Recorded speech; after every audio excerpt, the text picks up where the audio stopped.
dot man of Suicide Squad right here. This is from painting this afternoon. It's just awesome. That's awesome. No, but you look cool. You look awesome. Yeah. Now I just need the polka dot powers going on. Oh yeah, you had them already. Now you have the looks too. Yeah. Yeah.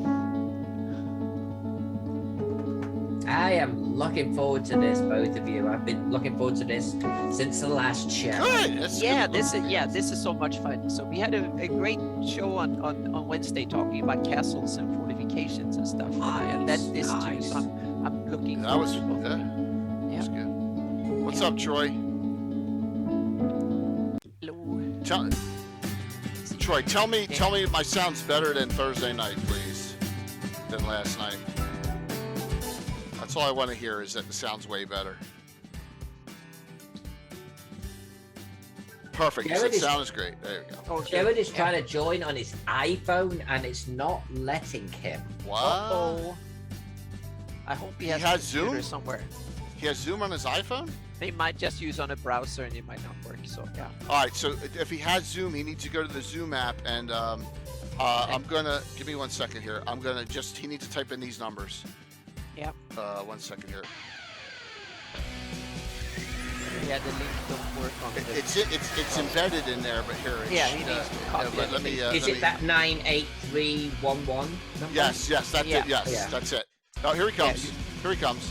Okay. Oh, is he got it sorted? There we go. Yep. Apparently, yeah. Right on, there he is. Awesome. There he is. Look at that fella. It's coming. Yep. Can you hear me? Yes, Yes, we absolutely. can, sir. Welcome. Got some preludes going on. Hey, Jared, nice to meet you.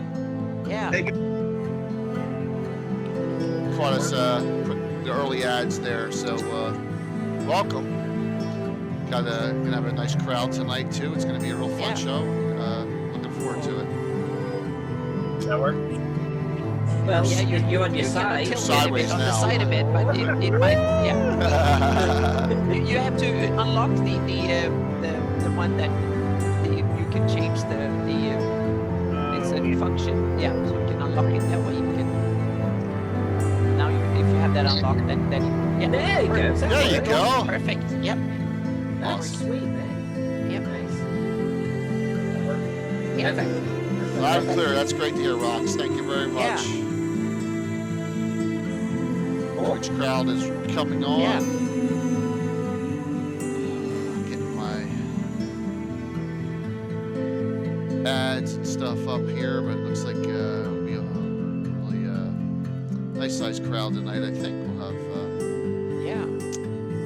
Better have a couple of thousand people, and then we've got Jared now. Oh yeah, exactly. That'd be awesome. Make it go from a couple of hundred to a couple of thousand. Yep. I mean, I don't know. We'll see. I appreciate the votes of confidence. Oh yes, we know. Yep. Yeah. Trying to.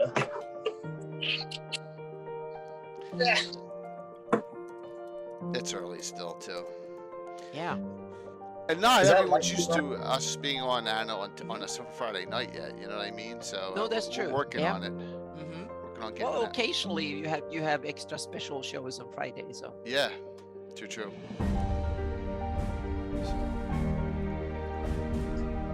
Let's see what we got here. that's a cool. I haven't seen that. Right, not- much. Oh yeah, Gamescape gave me a new ad. So Okay. yeah, and at the very end of this ad, he has stuff that's on our table incorporated is into new the too. ad. Yeah, this made is- some nice I'm liking to changes. look at this stuff. This is Yeah. looking really good. Yeah, we have all. This is all 3D print, and we have almost all of it. I'm gonna have to put my hands on that stuff. Yeah. Oh, Jeremy's See, great. your economy will be ruined for another year to come. And all that cool stuff. Yep. And you need another garage or a storage. Oh my unit or gosh. something to put it in. Gotta make some more. We gotta make some more room here. So. Yep. Have to buy another 3D printer too. Oh, Yep. yeah. Well, we got 3 now, so we got two, Yeah, see, two you don't PLAs have and one. garage coins. Here comes our stuff. There's my. Oh, Yeah, there's our ruined keep that Bill made. That looks nice. That Yeah. looks nice. Yeah, that took 4 3D printers, 28 days, and then it took Bill 2 months to put it together, paint it, and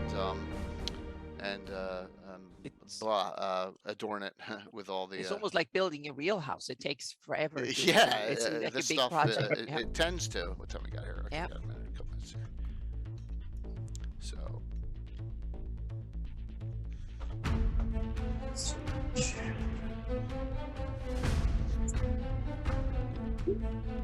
And then this stuff is just as good. So. This is the monster stuff. And, they just released some more from the Kickstarter that was this. Yeah, we haven't printed that. I don't even want to know how long that'll take. That's insane. That is insane. Yeah, insane. Yes, absolutely, positively insane. But gotta do it. Gotta get that printed. That looks beautiful. A lot of painting. Yeah. Look at that thing. Look at that thing. Thanks, Oh guy. my Yeah, God. thanks for that. 15 viewer host. I really appreciate it, man. Thank you all. I'll shout you out as soon as I get on live here. That's awesome, man. I love the water effects on that too. Yeah. That we don't have yet the bridge, but we have the arena next, and that's going to be for GrailCon. It's coming. So. The next one is, and it's Bill's on vacation now, but he needs to get. We're having a grand melee, so we need the arena. So, and that'll be the next one. That's this. Yeah. Oh, So that's pretty- coming. that's really cool. Yeah, definitely. Yeah. It's gonna be awesome. So. You know, Use it's a the dream just- of mine to actually print out something like this, but like modular, make it big, and go to conventions with it, and do like, you know, you could take your character convention to convention, level up and stuff. I guess that's what they have in ReaperCon, so they can show off stuff like this. Yeah, ReaperCon's gonna have a lot of this, and Frank and Nightheart Gaming, since he lives in Southern Texas, is gonna be driving up to Denver with all his gear in place. Wow. So, you know, I was thinking, you know, since I'm GaryCon, how do I get some? It's gonna be hard. How do you get this stuff on a plane? You know what I mean? Yeah. You know, so I guess you can just Well, pack it up GaryCon, it's boxes. only, what is it, like 6-8 hours to drive for you or something? Yeah, what? No, 18. 8? Jersey to Wisconsin? Oh my God! Yeah. No, Yeah. If I could do it in 18, I would be turning up with my Roman armies and stuff. I'm telling you, I would try. Okay. Well, you only have like 30 hours from Seattle. Or Yeah, that's a from little bit Portland. more difficult. That one. Yeah. I want to relocate more centrally in the country so I can start taking some serious setups with me. What's Have you up, been Pex? Sorry, Jared. Please go on. I was gonna say, have you been to Salute in London? The show? No. Awesome. Oh man, are you kidding me? That's like the longest running gaming convention in Britain. I think it's like 1 day, and it's insane. The profession, like the professionality, I guess, of the tables. Yeah? It's just amazing. They have all these different setups, all these different, you know, if you like sci-fi, fantasy, pirate game, historical, and it's like all set up. Plus, there's an Listen, entire- we need to go there. Yeah, we Yeah, love we London, do. both of us. So, yeah, yeah. we We're- do. not even We should British. do it. Fantasy mapping show in London. We should make Yeah. Yeah, look it up. It's great. I've heard of it. I have heard of it. Never been. Ever since I've left, there's It's all so these too bad. reasons I've been go to back. London like 40, 50 times in my life and I missed it. Damn. It's I was weird. there like once a week sometimes. For... Oh really? Oh my god. Oh yeah, I was there in work and it was like I used to live like an hour away with the plane, so it was easy. I just popped on. It was like 40 minutes flight or like 45, 50. Yeah, so it was easy to go to London. Yeah. There were like 5 flights a day from Gothenburg. So yeah, or Do a Stockholm. nice Stockholm was like an hour entry and a screen half. So, but it was easy. It was like 10 flights a day or something. So. Well, I think the show's only gotten bigger considering like the entire market has gotten so much bigger for like Yeah. miniature, you know, with printing and all this stuff. But it's like I think I went in like 2016 because I did a lot of work for Foregrounds who do like the terrain. They were also doing their own war game, so I did a bunch of that stuff. And yeah, I just like flew in. You know, I hung out with them, but we went and like they worked the show, and I just kind of hung around with my wife, and it was amazing. It was That's like, the way to do it. well, Yep. yeah. It's It's crazy. So, Jerry, where do you live? I live in Okay, Okay. Just like Alyssa. Yeah, in the same town, Okay. Yeah. same insanity. Which is nuts because the last time I saw him was at Gen Con 2015 Okay. or something like Oh, that. wow. Long time Yeah. ago. It was a while ago. It just is what it is. I don't know. Too busy working and living. I know Alyssa's into like the historical stuff, historical wargaming. I always wanted, like, I kind of dabbled in it, but I never really got into it strongly here. But yeah, I mean, I moved here from South Carolina like 8 years ago, and I was pretty into it there. So I don't know. Yeah. It is what it is. Oh, yeah. Sometimes you have to get new connections to get into something like that Yeah. again. Yeah. Welcome, everyone. And this is what I love. By the way, Jared, this fits in perfectly. We always talk over everything here, so that's good. Oh yeah, we babble, and now the audience can hear us. Yes. Yeah. The audience they is can't still see us filtering yet, in so, here, yeah. and we'll get Yeah, what more we and more see people in will be coming Zoom on. is what goes on the screen in Twitch, so to speak. So Yeah. Jay's screen is what goes out on the Zoom, so to Okay. speak. So you see it without any delay there. Good evening, everyone. Hopefully everyone's doing well on a wonderful Friday night. I'm JK Lord Gosumba. What a great show we have tonight. Third episode of the Fantasy Mapping Show. Joining me, as usual, is the wonderful Alyssa Faden and the great Anna B. Meyer. Hello. And very special guest tonight, Jared Blando. Jared, welcome. Hello. Thanks for having me. How are you? Awesome. Yeah. Doing good? So you are a West Coaster as well now, it sounds like? Yeah, I'm a West Coaster. Awesome. I was really excited when Alyssa gave me the folders with the works, and I got some scrolling through, and I have some way to put them up in full screen. But well, you've done a lot of content already. Why don't you tell us a little bit about yourself and just how you got into the mapping business? I mean, I'm a freelance illustrator. I work primarily in the, I guess, people know me for my cartography. I mean, I do other stuff as well, but maps are definitely my bread and butter. I've been doing it since 2008, 2006, something like that. Okay. Yeah, just kind of worked all over the market. Obviously, a lot of people know me for the Wizard of the Coast stuff. That was a huge springboard for me. I enjoy it. It's fun. Most of the time. Sometimes, I'm sure sometimes maddening. But yeah, I mean, I live in Portland, Oregon. Grew up in the Northeast in Jersey. Wait. Where? I live in Jersey now. I grew up in Tuckerton, so about 15 minutes south of LBI. I grew up in Camden County and I live in Gloucester County. Nice. So I grew up in Barrington and I live in East Greenwich now. So yeah, so I miss it. I miss it so much. The Jersey Shore, man. There's nothing better. I mean, the food, it's cheap. It's the people are great. I mean, the West Coast definitely has its charms. But it's nothing like home. Yes. I gotta ask, what high school did you get to? I went to Pinelands Regional. Pinelands, okay. Yeah, I know a couple people in Which is a tiny, I think our graduating class was like 215. Yeah. So not too many, more than some, a lot less than a lot of others. Very cool.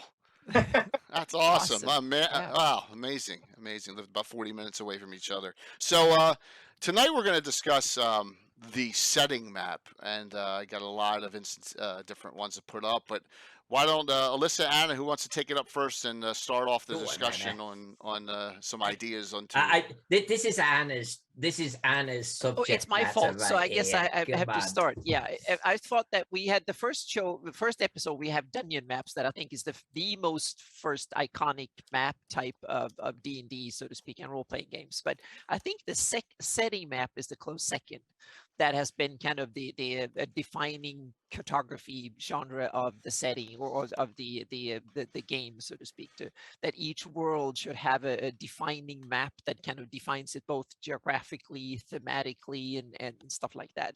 Every game setting kind of, it's not official and until it has a proper map that kind of defines it one way or the other. And so I thought this episode should kind of, we should kind of dive into setting maps and talk a little bit about the techniques, styles, ideas, purposes, and stuff like that with the setting map, so to speak. And I guess, what is a setting map, right? Yeah, exactly. When does it shift? When does it become a world map? And when does it become more of a localized sort of map? And I think Jared may be able to talk to that, because he gave us a full... By the way, I apologize, everyone. I know I look like Polka Dot Man. I was painting miniatures today. And I just scratched my head. I was like, oh no, everyone's going to think I've got the lurch. I was painting miniatures, and I have a nasty habit of putting the paint on the back of my hand. Anyway, Jared sent us a whole spread of awesome maps. And by the way, I am a huge fangirl of Jared, and he has no idea. I looked at his portfolio, that small little section of his portfolio he sent. I wanted to quit. I seriously wanted to quit on the spot. Well, you realize that imposter syndrome comes from everybody else. Oh, yeah. We just like, what the hell are we doing here? So to speak. We're going to take a deep dive, but he sent us a great spread, and he knows that he did, that really kind of pushes the boundaries about what is a region map. So, Anna, where do you want to start with this subject? Well, first of all, I think we can kind of, I want to say that a setting map can sometimes be literally a world map, meaning you can show a whole planet, or you can show like the whole world literally. In some other cases, it's just a small area, meaning one of the ones that comes is Ravenloft comes up. It's just a little regional map over Barovia usually that define that setting. So the setting map is more like the scope of the setting. Some settings are small and neat, and you can walk across them with the character in a day or so. Some of them are vast, and it will take months or years to go across.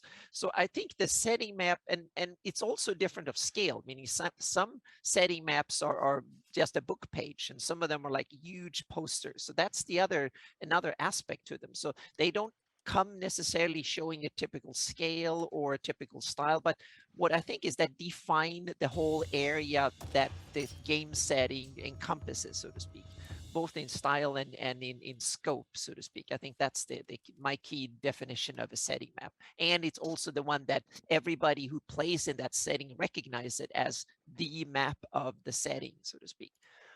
Okay.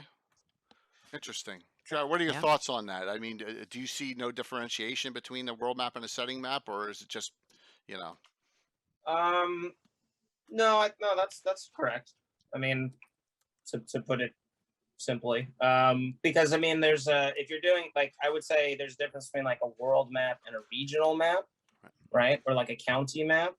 But like, if you're talking about a setting, the setting could be as big or as small as whatever, product it's in, or whatever you're playing, right? So I mean, it could be as small as the setting could be I don't know, a little city, or it could be an entire world, right? So I guess it definition of setting. I guess the maps that I sent, like, I wasn't sure of that, I guess it was debatable, but that's okay. Oh yes, there were lots of setting maps in there. Yes. It's just sort of one of those things that, even though a map can be highly detailed, that doesn't mean that it's all encompassing, and it could be super simplified and it's the same idea, right? It's not all encompassing. So it just depends on the setting and how detailed it is, and also how much you want. Sometimes it's how much you want the player or the user of the map to kind of come up with. I've seen like more simplified maps that are like, hey, the people fill in, the players fill in the detail, the DM fills in the detail, which is great. And then I've seen maps that like are super, super ultra detailed and like everything is laid out. But even amongst those, there's always, room for maneuver, I suppose.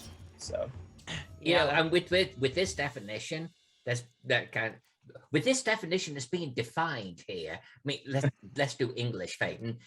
But with this that you're sort of describing here, I'm actually brought to the old school Mech Warrior map, Okay. actually. Oh. Which is like just star systems at this point. It's just Yes. Yeah, planets. meaning going to right? sci-fi But games and similar. That Yeah. is a setting map. Yeah. You've got Yeah. Terror in the middle, hundreds of star systems around it. Yeah. By definition, it's a setting map. Yeah, definitely. Yeah. So yeah, it's a clan invasion What's one that? too. Yeah. So Yeah. Oh, there Nice. you Oh go. my gosh. Look at Nice. that. Oh, Awesome. There he is. Jared. Oh, look at that. Represents. Damn. Nice.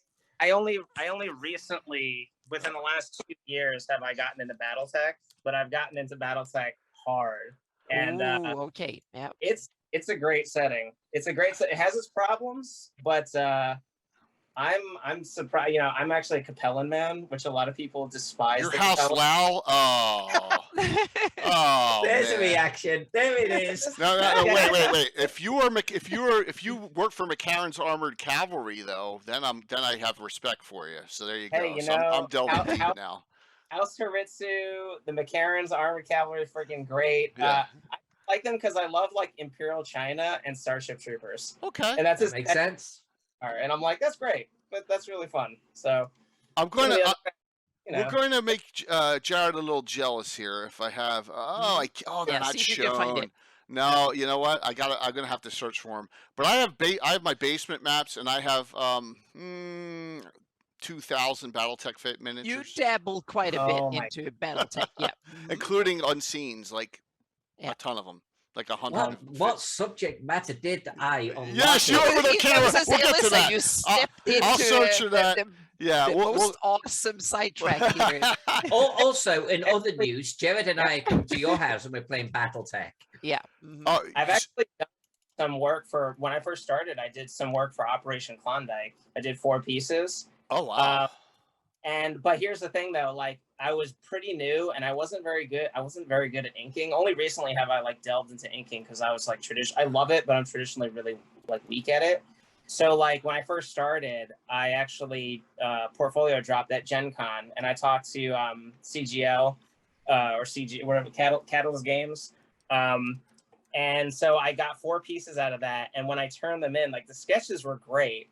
And they were like, oh man, these are fantastic. And I was like, okay. So then I turned in like the inks and they're like, these aren't very good.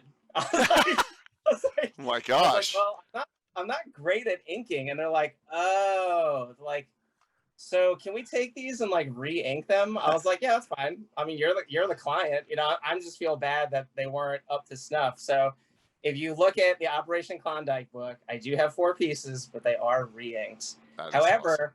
I did talk to I talked to them recently and I was like, look, I want to do like a BattleTech like world map. Like I want to do the setting map. And they were like, but I was like, but I want to do it like in the old like Star League style. So like a rollout map. So it's Oh all my map and gosh. stuff. And they were like, maybe. Never heard Damn. of it. Really? Come on.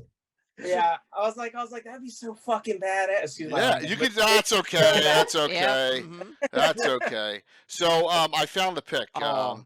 Are you ready? I'm going to go to the bigger screen to give this all its Let's do it. justice. Mhm. Here's all the miniatures there. I'll get out. Yeah. Get out. Yeah. I mean, you can't see them all there, but yeah, you Oh, get the that's idea. one wall. He has another wall. He has 3 other walls with as much as that. Yeah, you can. And Yeah. that's not even the So- whole Right. wall. That's only like 2/3 of a wall. Yeah. So as you can see, I got some of them from the cartoon. Those and All right, Yes, I'm out. I'll see you He guys has in like another life. 30,000 miniatures and whatnot. So yeah. the BattleTech stream.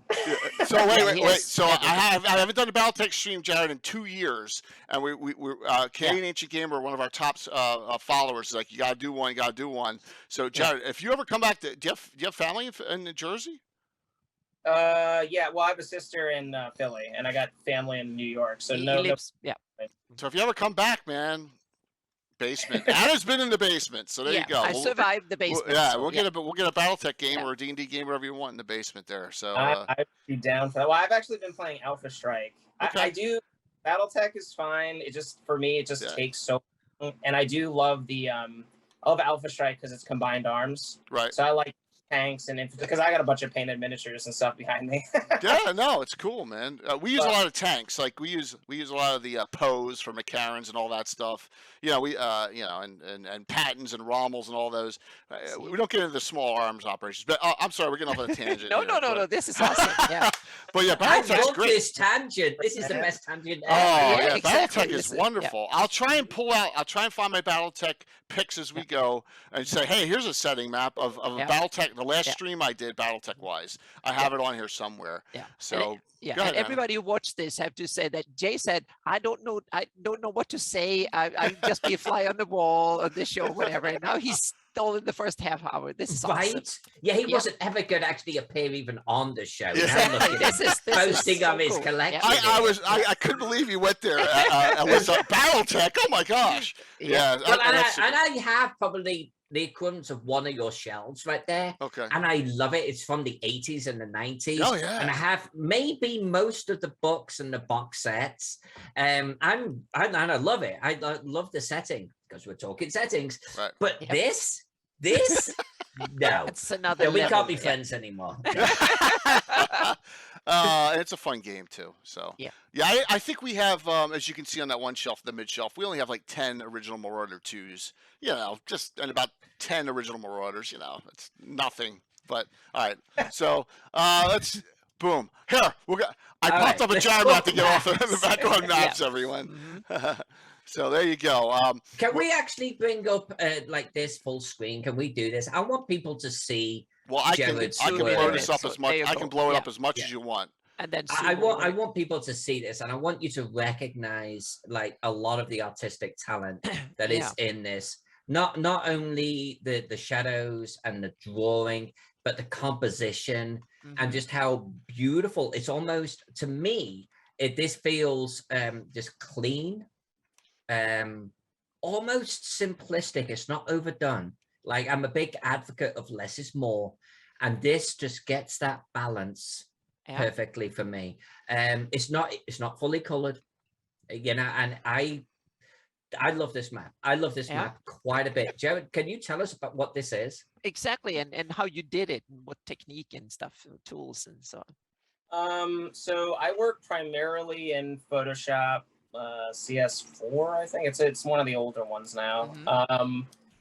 I work on an Intuos Pro tablet, so I don't work like on a visual screen. It's just like the standard tablet. That map, I guess it's this. I think it's the Sword Coast. Just popped up.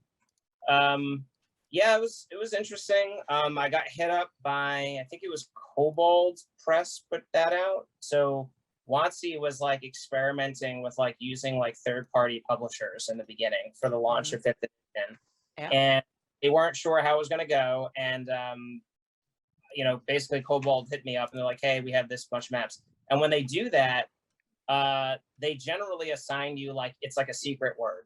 Like the project is like named something. So I don't know anything about what's going on. They're just like, it's going to be, I'm so glad that someone else can tell, because when I said that, no one believes me, that you know everything. And I said, no, I don't know anything. I don't even know what it's called. It's not written yet. And someone just gave me a sketch.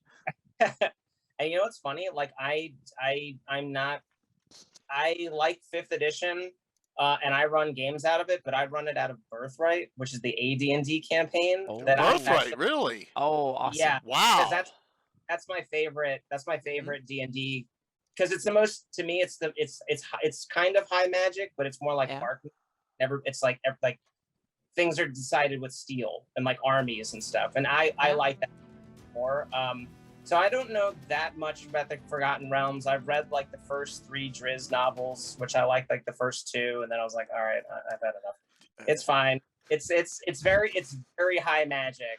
And I'm not a big high magic guy. I like 80s fantasy movies that are just like very dark. They're like, you're like Hawk the Slayer. Dragon Slayer is one of my favorite movies ever. Hawk the Slayer, It's fantastic, and a lot of people are like, what the hell is Dragon Slayer? I'm like, I don't even know. It's got the biscuit in it from Ally McBeal. How can you go wrong, right? It's the main guy. It's amazing.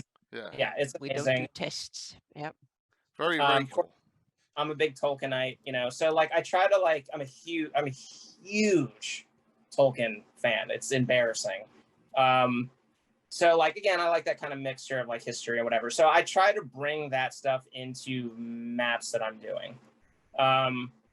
You know, like Alyssa said, like the color palette's very muted and like whatever. I don't like, which is funny because you see some of my other work and sometimes it goes the other way where it can be very colorful. But generally, I like maps that look beat up, are sloppy, and look like they were made by somebody in the universe. That's because that to me like brings me into the world. You know what I mean? That if I'm looking at something that maybe somebody made, either just made traditionally or they made it with magic or whatever you want to make up.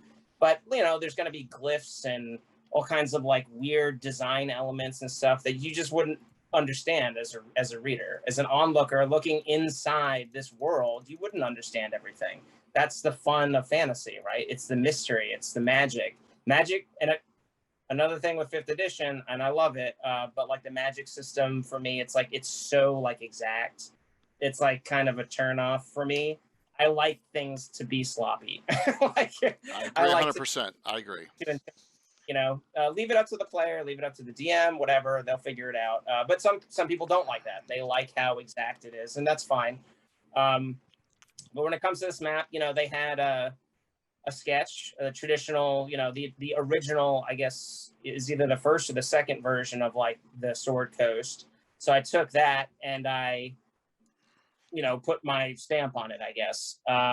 There were certain things that I had to do after the fact, like the map was finished and it was in a completely different ratio because they had given me the wrong ratio. So I had to add like the top and the bottom of it, or an inch and a half. Yeah, you love that? It's so good to hear that others have the same technical issues, that it's not only the projects I'm working on, it's so good to hear that it's the same on other people's projects. So yeah. It happens. I was a little salty at first, but you know, instead of like writing a complaining email, I just knuckled down and took 4 or 5 hours what you have to do. and just turned it in, you know, whatever. It happens. Sometimes the client, like especially when you're dealing with like a publisher that's dealing with an existing IP. Like I work a lot with Cubicle 7, who works a lot with either GW or they did work with the Tolkien Foundation. And it's like, it's a fucking nightmare sometimes. It'll take months to get feedback and this and that, you know, like things change, whatever. But like, it was fun. Like for this map, I intentionally muted it. I intentionally made it more simplified. I just kind of, and I like to experiment. Every map that I do, I tend to not, there are design or like style similarities. Sometimes I share things, but a lot of times I just, because I get bored and I like happy accidents, I just try different things. And I like to design elements like, you know, I guess like geometric shapes and, you know, it's sort of like increasing the flow of a piece. You know, maps should be beautiful, but also functional, and they need like a certain flow generally. So it's kind of what I was going. There's a few things I like about this. There's so many things. We'll use up all of the show time, so I'm going to keep this on point. But you know, you've got like this almost Lord of the Rings style coming in, and we've got the mountains from, let's say, a bird's eye view, and yet the forests aren't, the settlements, the towns aren't, and you've managed to combine them in a style where it just works, and I really like that. You've almost got two different styles in a way, two different perspectives. And you've managed to bridge that gap. And I think it's partly the shadows that you've got going on with the forests there. I don't know if that was my first map doing that. I think it was because I was like, I might have been coming off of my Hyrandon map, and I was doing maps a certain way, like with clone stamping, and like I make my own brushes, you know, so I just do that, and then I'll stamp it and I'll vary it. I'll do all kinds of stuff. But I think that map, I was like, I want to do something different. I don't think it was the first one, but I just decided to use that for the forest, and it just kind of like worked. It might have been me just being lazy. Yeah, it works though. It's thematically, it's beautiful, man. I mean, I'm drawing individual freaking trees on mine. This this is good. I really like it. It's a great result. So when you do Photoshop brushes, do you save them and then reuse them, or do you just do them on the fly? I do save them, and I do reuse them sometimes. But a lot of times I'll make, depending on the piece, sometimes I'll make something new. A lot of times though, my CS4 is like really glitchy, so I've lost a lot of old brush. Like I'll just boot it up, and it's like you have all the default brushes and nothing. Exactly. I can tell you, it hasn't changed. It's the same thing in the new. As soon as you do an update, and they kind of disappeared. And hey, Anna, bring your mic up, darling. Sorry, your cable. There you go. There you go. Yeah. So the same thing in the latest version of Photoshop. You still kind of every time they update, they're gone. So I've probably done hundreds of brushes and then lost even more of them. So I don't even try to save them now. I just create them and that's it. Jared, do we know the scale of this map? Jason Zavota asked that question. I think it's in the corner. I think. All right, might be a little scale at the bottom there. Sword Coast. That's a whole different chapter, a whole different topic or subtopic that I think we should divide a little bit of time, because there are real cartographer aficionados that keeps asking these kind of tricky questions when it comes to setting maps. So that was one of the aspects that I wanted to talk a little bit about later. And that scale? Yeah, scale and projections are these two words that I wanted to mention, because some people that know how real world maps function, they ask you like, okay, what's the projection on this map and what is the scale of this map? And you cannot, well, I just follow the sketch. So that's like, yeah, that's it, so to speak. So yeah. So Alyssa, Alyssa, why don't you give me another map of Jared you'd like me to bring up here? Sorry, I'm just laughing at Jared's reaction right there. But Jared, we're going to meet up at some time, man. I'm going to buy you a beer just for that reaction. It's fun. Yeah. Okay, so actually, one of the favorites that he's done so many freaking awesome ones. It just blows my mind. But the one to bring up is 9 Weird Frontiers. Bring up 9 Weird Frontiers for a moment. There we go. And I already gushed on this one in private message to Jared. Jared, tell us about this one, other than the fact that it's clearly the United States. There's some really beautiful muted coloring going on here, so to speak. So, Weird Frontiers, it was formerly Dark Trails. My friend David Beatty ran a successful Kickstarter. So it uses the DCC system, and it's a Weird West. It's a Weird West thing. He got into a whole big tiff with Chaosium and won. So basically, he had to change the name, whatever. But you can pledge to the Kickstarter. It's like a 700-page tome. It's amazing. It's filled with amazing art, whatever. But he asked me to do the map, and it was like a collector's thing for like the Kickstarter, basically. And my idea was, he was like, do whatever the hell you want, but I kind of need this, And he was like, map United States, whatever. So I came up with the idea because I love history. I was like, why don't I take a U.S. cavalryman's map, right? And over, that style, and a Civil War kind of over style. And then he was killed or converted by like a cultist, and they took it and then they scrawled all over it, where all the things are, where where all the weird shit is, in the new United States that's now being like assaulted by this like Cthulhu uprising, basically. So there's like tons of stuff in there, but I tried to make it look kind of like crayon, like blood, or not crayon, but like wax, wax pencil, like blood. There's paint on there, like the cultists just went to town on this map.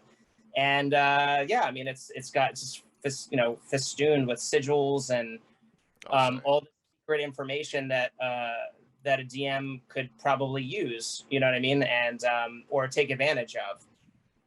And I just had a blast. I mean, the original map, I actually just have the basic U.S. cavalryman's map. I had to do the entire fucking thing. That took forever. Okay, like people, and I'm, I try to emulate like the Civil War stuff. It's freaking insane. Those people, Jesus Christ. I have an entire book on Civil War maps, and it's You know, because by the end of the war they were mass producing them, but just super detailed. So I tried to emulate that, and then I got creative for like the actual cultist thing, and it was just a lot of fun. You know, he art directed, you know, kind of pushed and pulled where he needed to, and there were some revisions and such, but I think it came out. I'm really happy with that map, and I think I just did it a couple last year. So it's one of my, you know, I guess newest pieces. It's got some unbelievable, you know, just detail in it, and it looks like it's a cool game system. You know, wow, just stuff going on everywhere. You look, and it's like, wow. Yeah, I would say that if a map can actually sell a system, that map has definitely won, and this map I love this down here in sells the Louisiana, system to me. Yeah, Voodoo. yeah, because I That's think funny. that's one of the yeah. Well, yeah, that one and the 13 gate up in the Dakotas is kind of awesome too. There's these kind of Yeah. Well, DBC, I don't know if you guys have ever played it, but it's Dungeon Crawl Classics. It's like there's like a funnel system. You make 4 characters, they're all level 0, and then the DM runs the adventure, and whoever survives is your character. And you roll them randomly. So sometimes you'll have like a baker with like a baking pin, you know, like a rolling pin. You'll have like a barber with like a pair of, you know, you'll have a guardsman. You'll have all these, and then they'll sort of like turn into the character that you're gonna play. And there's like, you know, 75% casualty rate in the first, you know, in the first session. But like you take that into like the Weird West, and David Beatty, and like he's just super creative, super passionate, and he loves that stuff, and it just comes through. Like I said, I guess I could send the link or whatever to like the Kickstarter, because I think you could pledge. But it's a beautiful book, and lots of artists contributed to it, and a lot of like gouache painters and oil painters doing like traditional like guns cross, like weird Cthulhu dudes, and a lot of ink work. I think they're looking for maps now. Like he's looking for like encounter maps, so like more like a pen and ink kind of sloppy style. I have played a few Weird West settings, most notably probably the Savage Worlds one, which was pretty good. But I'm more of like either like hard sci-fi or like just like straight up like historical fantasy type of gamer in general. Is it a Kickstarter or Indiegogo? Is it a Kickstarter? I think it's a Kickstarter. Okay. I believe it's Obsidian, you said you're waiting for it. Obsidian Risk. If you have a link to it, since you it sounds like you backed it, you can put it in there. Oh, good. Yeah, I'm just trying to get someone to put it in, because that I don't have access to, unfortunately. But yeah, wow, what a crazy fun map. I mean, stuff going on all over the place on this. Yeah. I think, Alyssa, you hit the head on the nail here when you said that it sell the game system. I think selling the setting and the game system, I think, is one of the most important purposes of setting maps, is to be one of the iconic illustrations for the setting, for the product, so to speak. I think that's one of that a lot of players probably don't think about, but from a publisher's perspective, is that when you get hired to do this type of map, or map that is going to be the defining for the setting, it's to use it as a promo thing on the books and on the box sets and posters and ads and stuff. That is a very important aspect from the publisher's perspective, is to sell the content of the product. I think you nailed it right there. I think that's it. I think you're on point, Anna. Yeah. That's ultimately, because it can be a city, like Jared said earlier. Yep. But the setting is the city. So you open up the book, big 2-page spread of the city or whatever, fold out of the city, or even, you know, or galaxy. But this is the setting. Yeah, the setting is the area that you intend the game to play out in, so to speak. Weird West, is it called, Jared? Everyone's asking again the name of the game setting. It's Weird Frontiers, I think. Okay, try Weird Frontiers. It used to be Dark Trails, but there was a tiff with Chaosium for a few years over that, and he had to rebrand. So I believe it's Weird Frontiers. I think it just happened only a few months ago that he rebranded, which I actually like the rebrand more. But I think what was cool about this map in particular, one, I was doing it for a friend, and I generally work harder when I do that. Two, it was such a cool, like, again, I love history and I like kind of a hands-off art director, and mixing fantasy with something that I'm a big fan of the Civil War. I think it's fast. As I get older, the Civil War just becomes more and more fascinating. So like that combined, like the historical aspect combined with like just this weird fantasy science fiction-esque setting was just kind of hitting all the buttons.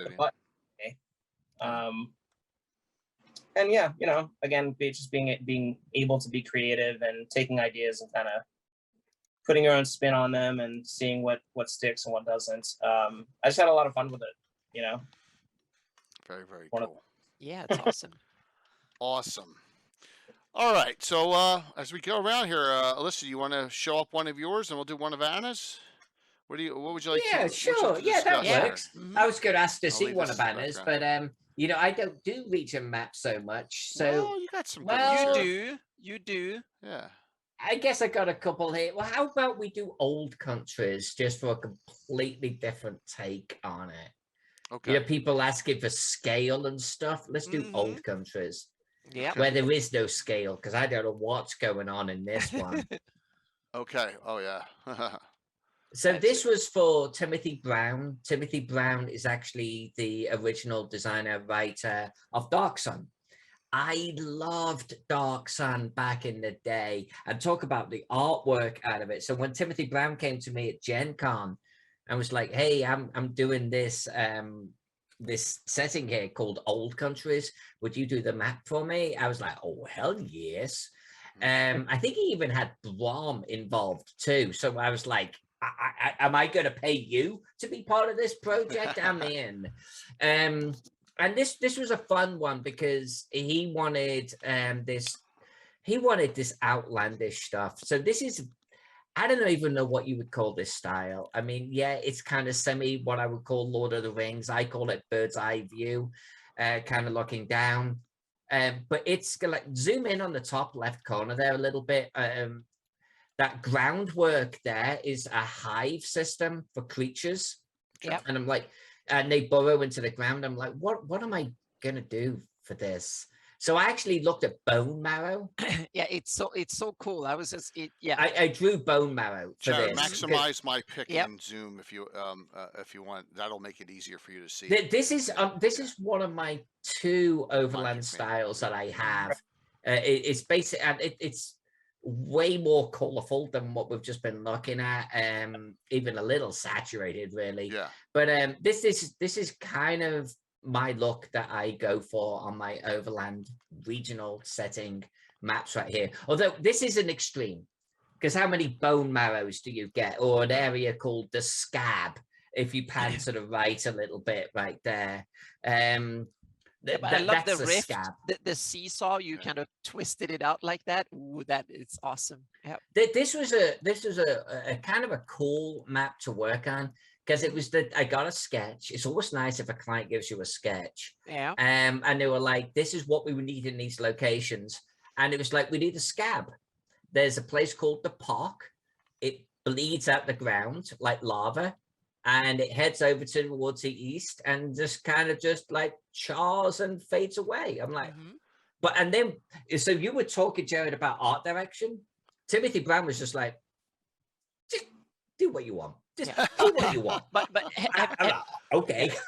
have you guys have that? Some people say send a sketch, and then when they say I'm going to send a sketch, you often assume that they're going to jot something down on a piece of paper or write on a napkin. Whether no, I've gotten things that look so good as sketching that they're almost ready for publication. I was like, why the hell do you hire me to do it? It's like, this looks so damn good. They probably worked 2 months on it and impressed. And it was like, I felt like an imposter, realized I'm supposed to do something better than that, so to speak. So it's some projects are hard to, and I have a story, I can go back to it later, but it's, yeah, so sketch can be anything from sketch on a napkin during a convention to something that someone worked in Photoshop for 2 months, or over 6 years in 2 months, or That's time true. over 6 years. That is true. Yeah. While they were writing their novel or whatever it is. So scoot to the right there a little bit, Gosumba. And we don't need to sort of stay on this sort of too much. I've got some obsidian mountains in there. I love your clouds. The clouds. Was this the first map that you put the clouds in? Or it wasn't the first. It wasn't the first. The first map I ever put clouds in was actually Whisper and Venom. You know what? Do me a favor, Gosumba. Yeah, sure. Go to the Whisper and Venom map. Let me show you all the first map I ever did in this style. First ever. Never drawn this style before. This is for Zach Glazer, who is now an operations manager or something to Frog God Games. Zach Glazer is the guy who honestly put me on the map. She's all here. But you have to realize that now I feel terrible. This is the first map you did in this style. Yeah. Yes. Yeah. Yes. See? So you see everyone here while I want these people on the show. Jared, later on, I will show you some terrible maps of my earlier versions. But I mean, if one day I want to do an Alyssa critiques Alyssa, which is something I do on my YouTube channel, because there are things I would do differently with this map now. But this is the first time I ever did this style, because I actually did something for him, Zach, and he was like, "This is good, but do better."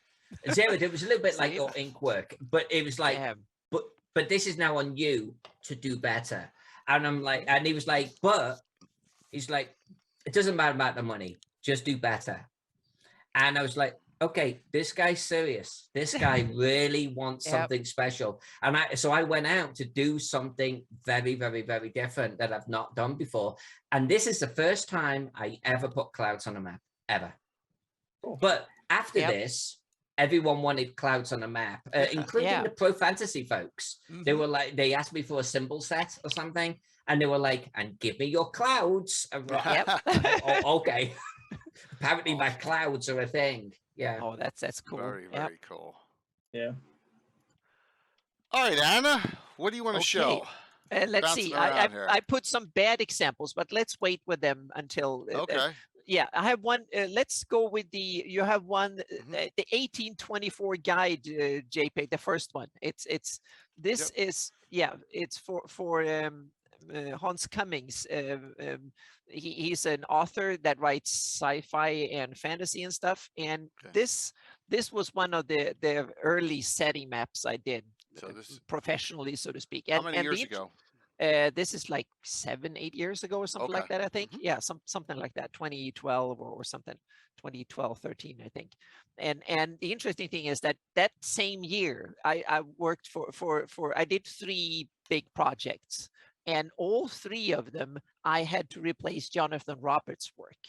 And everybody, I've probably told this on Legends and Lore stuff, but people here needs to hear this because I was kind of intimidated.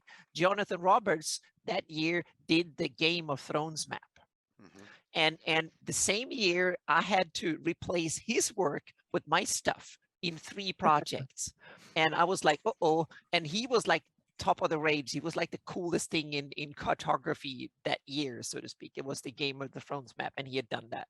And here comes people and say that, oh, I have this map that he did. Can you do something for me that looks better? And was like, oh, and I'm not so sure. And now I'm going to tell the constraints of this map because I'm happy with it considering the constraints.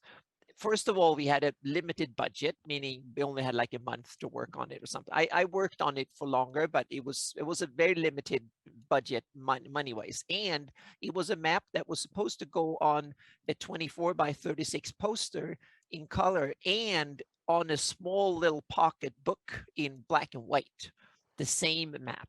And that is kind of really hard to make a high resolution thing that works in full color and a tiny one that works in a book. And those were the kind of the technical constraints. And I already had the map. So the layout with the mountains and all that was already on a map. So that Jonathan Robert had done a beautiful map. So I guess we could have put that one in. Stupid of me, I should have added that one in too. But anyway, so it was. I'm happy with how it turned out. And then you go to the black BW map, Whichmore. It's a couple of one further Okay, down one in the list there. here. Yeah, Okay. that's the same map, but for the black and white to be printed in a bookshelf. By the way, I think Oh, I'm okay. sorry, Jonathan. I'm really sorry, but I think both of you do better maps than Jonathan.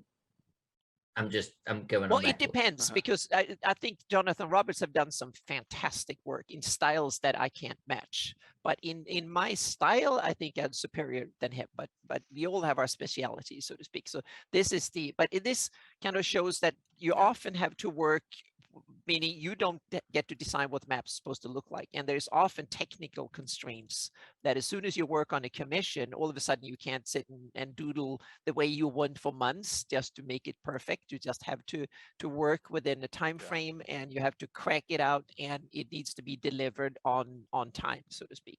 I totally understand what you're saying. Like I've had clients, and I'm sure you've had too. They're like, they have a grayscale map, or you do a grayscale map, and they're like, can I have it in color too? Yeah, exactly. Just add that, like when you were working for a couple, can we just get this in color too? Yeah. Mm-hmm. Yeah, you could go color to grayscale with some fiddling. Yeah. But it's, legibility becomes an issue, right? Yeah. But like going grayscale to color, it's like, no. Yeah, they think that you can just add colors magically and the map will just appear. But we have to. I always try to be humble because they hire us cartographers to do stuff they don't understand and think about much to do. They want to send the money and they get something really cool. So I get paid and we get paid to do things because other people don't know how to do them. So that's the good spot.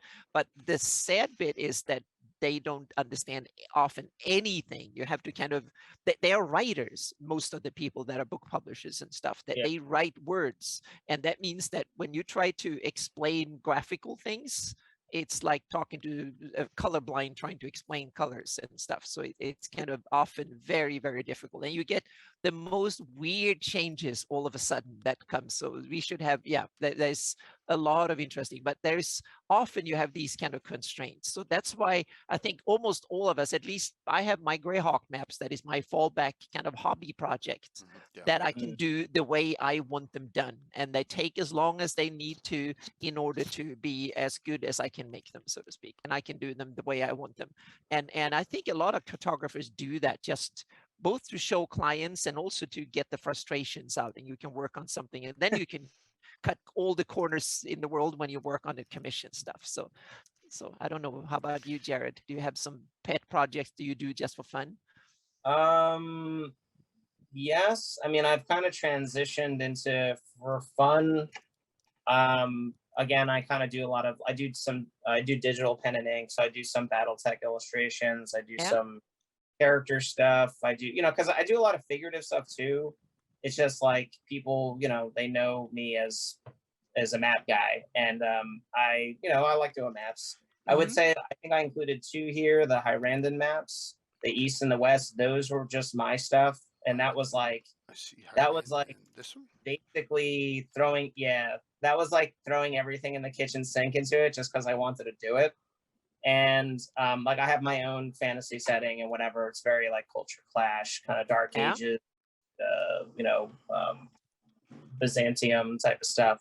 But like this was like I was experimenting and just seeing like how detailed I can get, and also kind of went down the hole of like, well, do I want to display just capitals, or do I want to do cities, or I want to do towns? Do I want to go all the way down to like villages and fortresses and stuff? And I kind of just went with it. And I love doing like heraldry and stuff. But this is like, I think from 2000, I think the Western lands, that one is from like 2012. And then I think the Eastern was like 2014. Okay. And again, it was like, I think there was a guy on, he might still be there, on the Cartographers Guild. I think it's Diamond. He does like a lot of really clean maps, and he was using yellows and blues, which I'd never used before for maps. And so I was like, yeah, I really like that style. And I think this was the first map I also did like a clone brush for like the actual forests and stuff. I painted up like my own brush and then kind of used it. And yeah, I like getting lost in my own maps sometimes. You know, Yeah. going and nobody's there to tell you can't do that. Yeah. Yeah.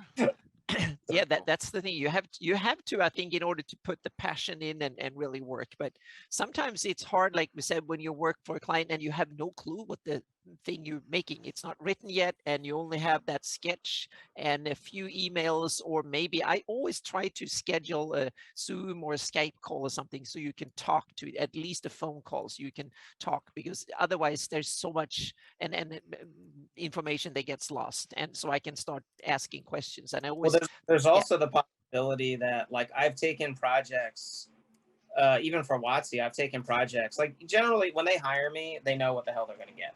I mean that's how it is now. I've worked for them so long, and a lot of my they come. You know, I'm fortunate enough that basically people come to me and they're like, I want this, and you know maybe in this style, and you know this is what has to be on it, but like run with it. And I'm like, that's great.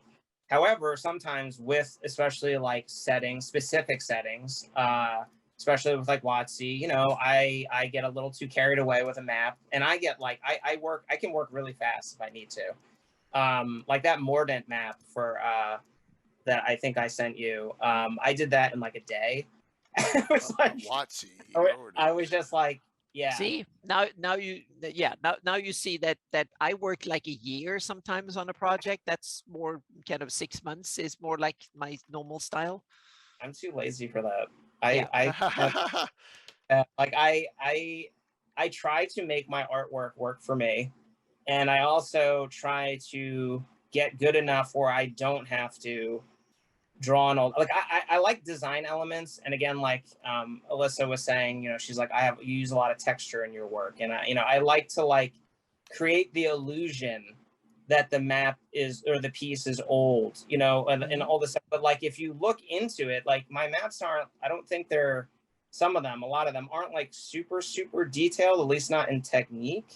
It's just about like how do you present that, and it's the overall visual style and sense of design. You know what I mean? Because like most people don't like just stare in at like one part of the map and they just stare, you know, it's like, no, how does it like affect somebody looking at it as a whole? I mean, me personally, I'm just very interested in design in general, you know, in how things flow and like how it's the presentation. But you know, anyway, getting back to what I was saying, I have done and taken a piece to basically finish, and I turned it in when it was supposed to be like the sketch, and they were like, no. And I've had to go back and be like, okay, I mean, that was on me. You know what I mean? I got a little too, you know, too big for my britches, you know, and I got to go back and I have to redo it in a different style or redo, you know, and so that happens. Wow. Yeah. But you know, you just, when you do it for so long, as you guys know, you just develop shorthand.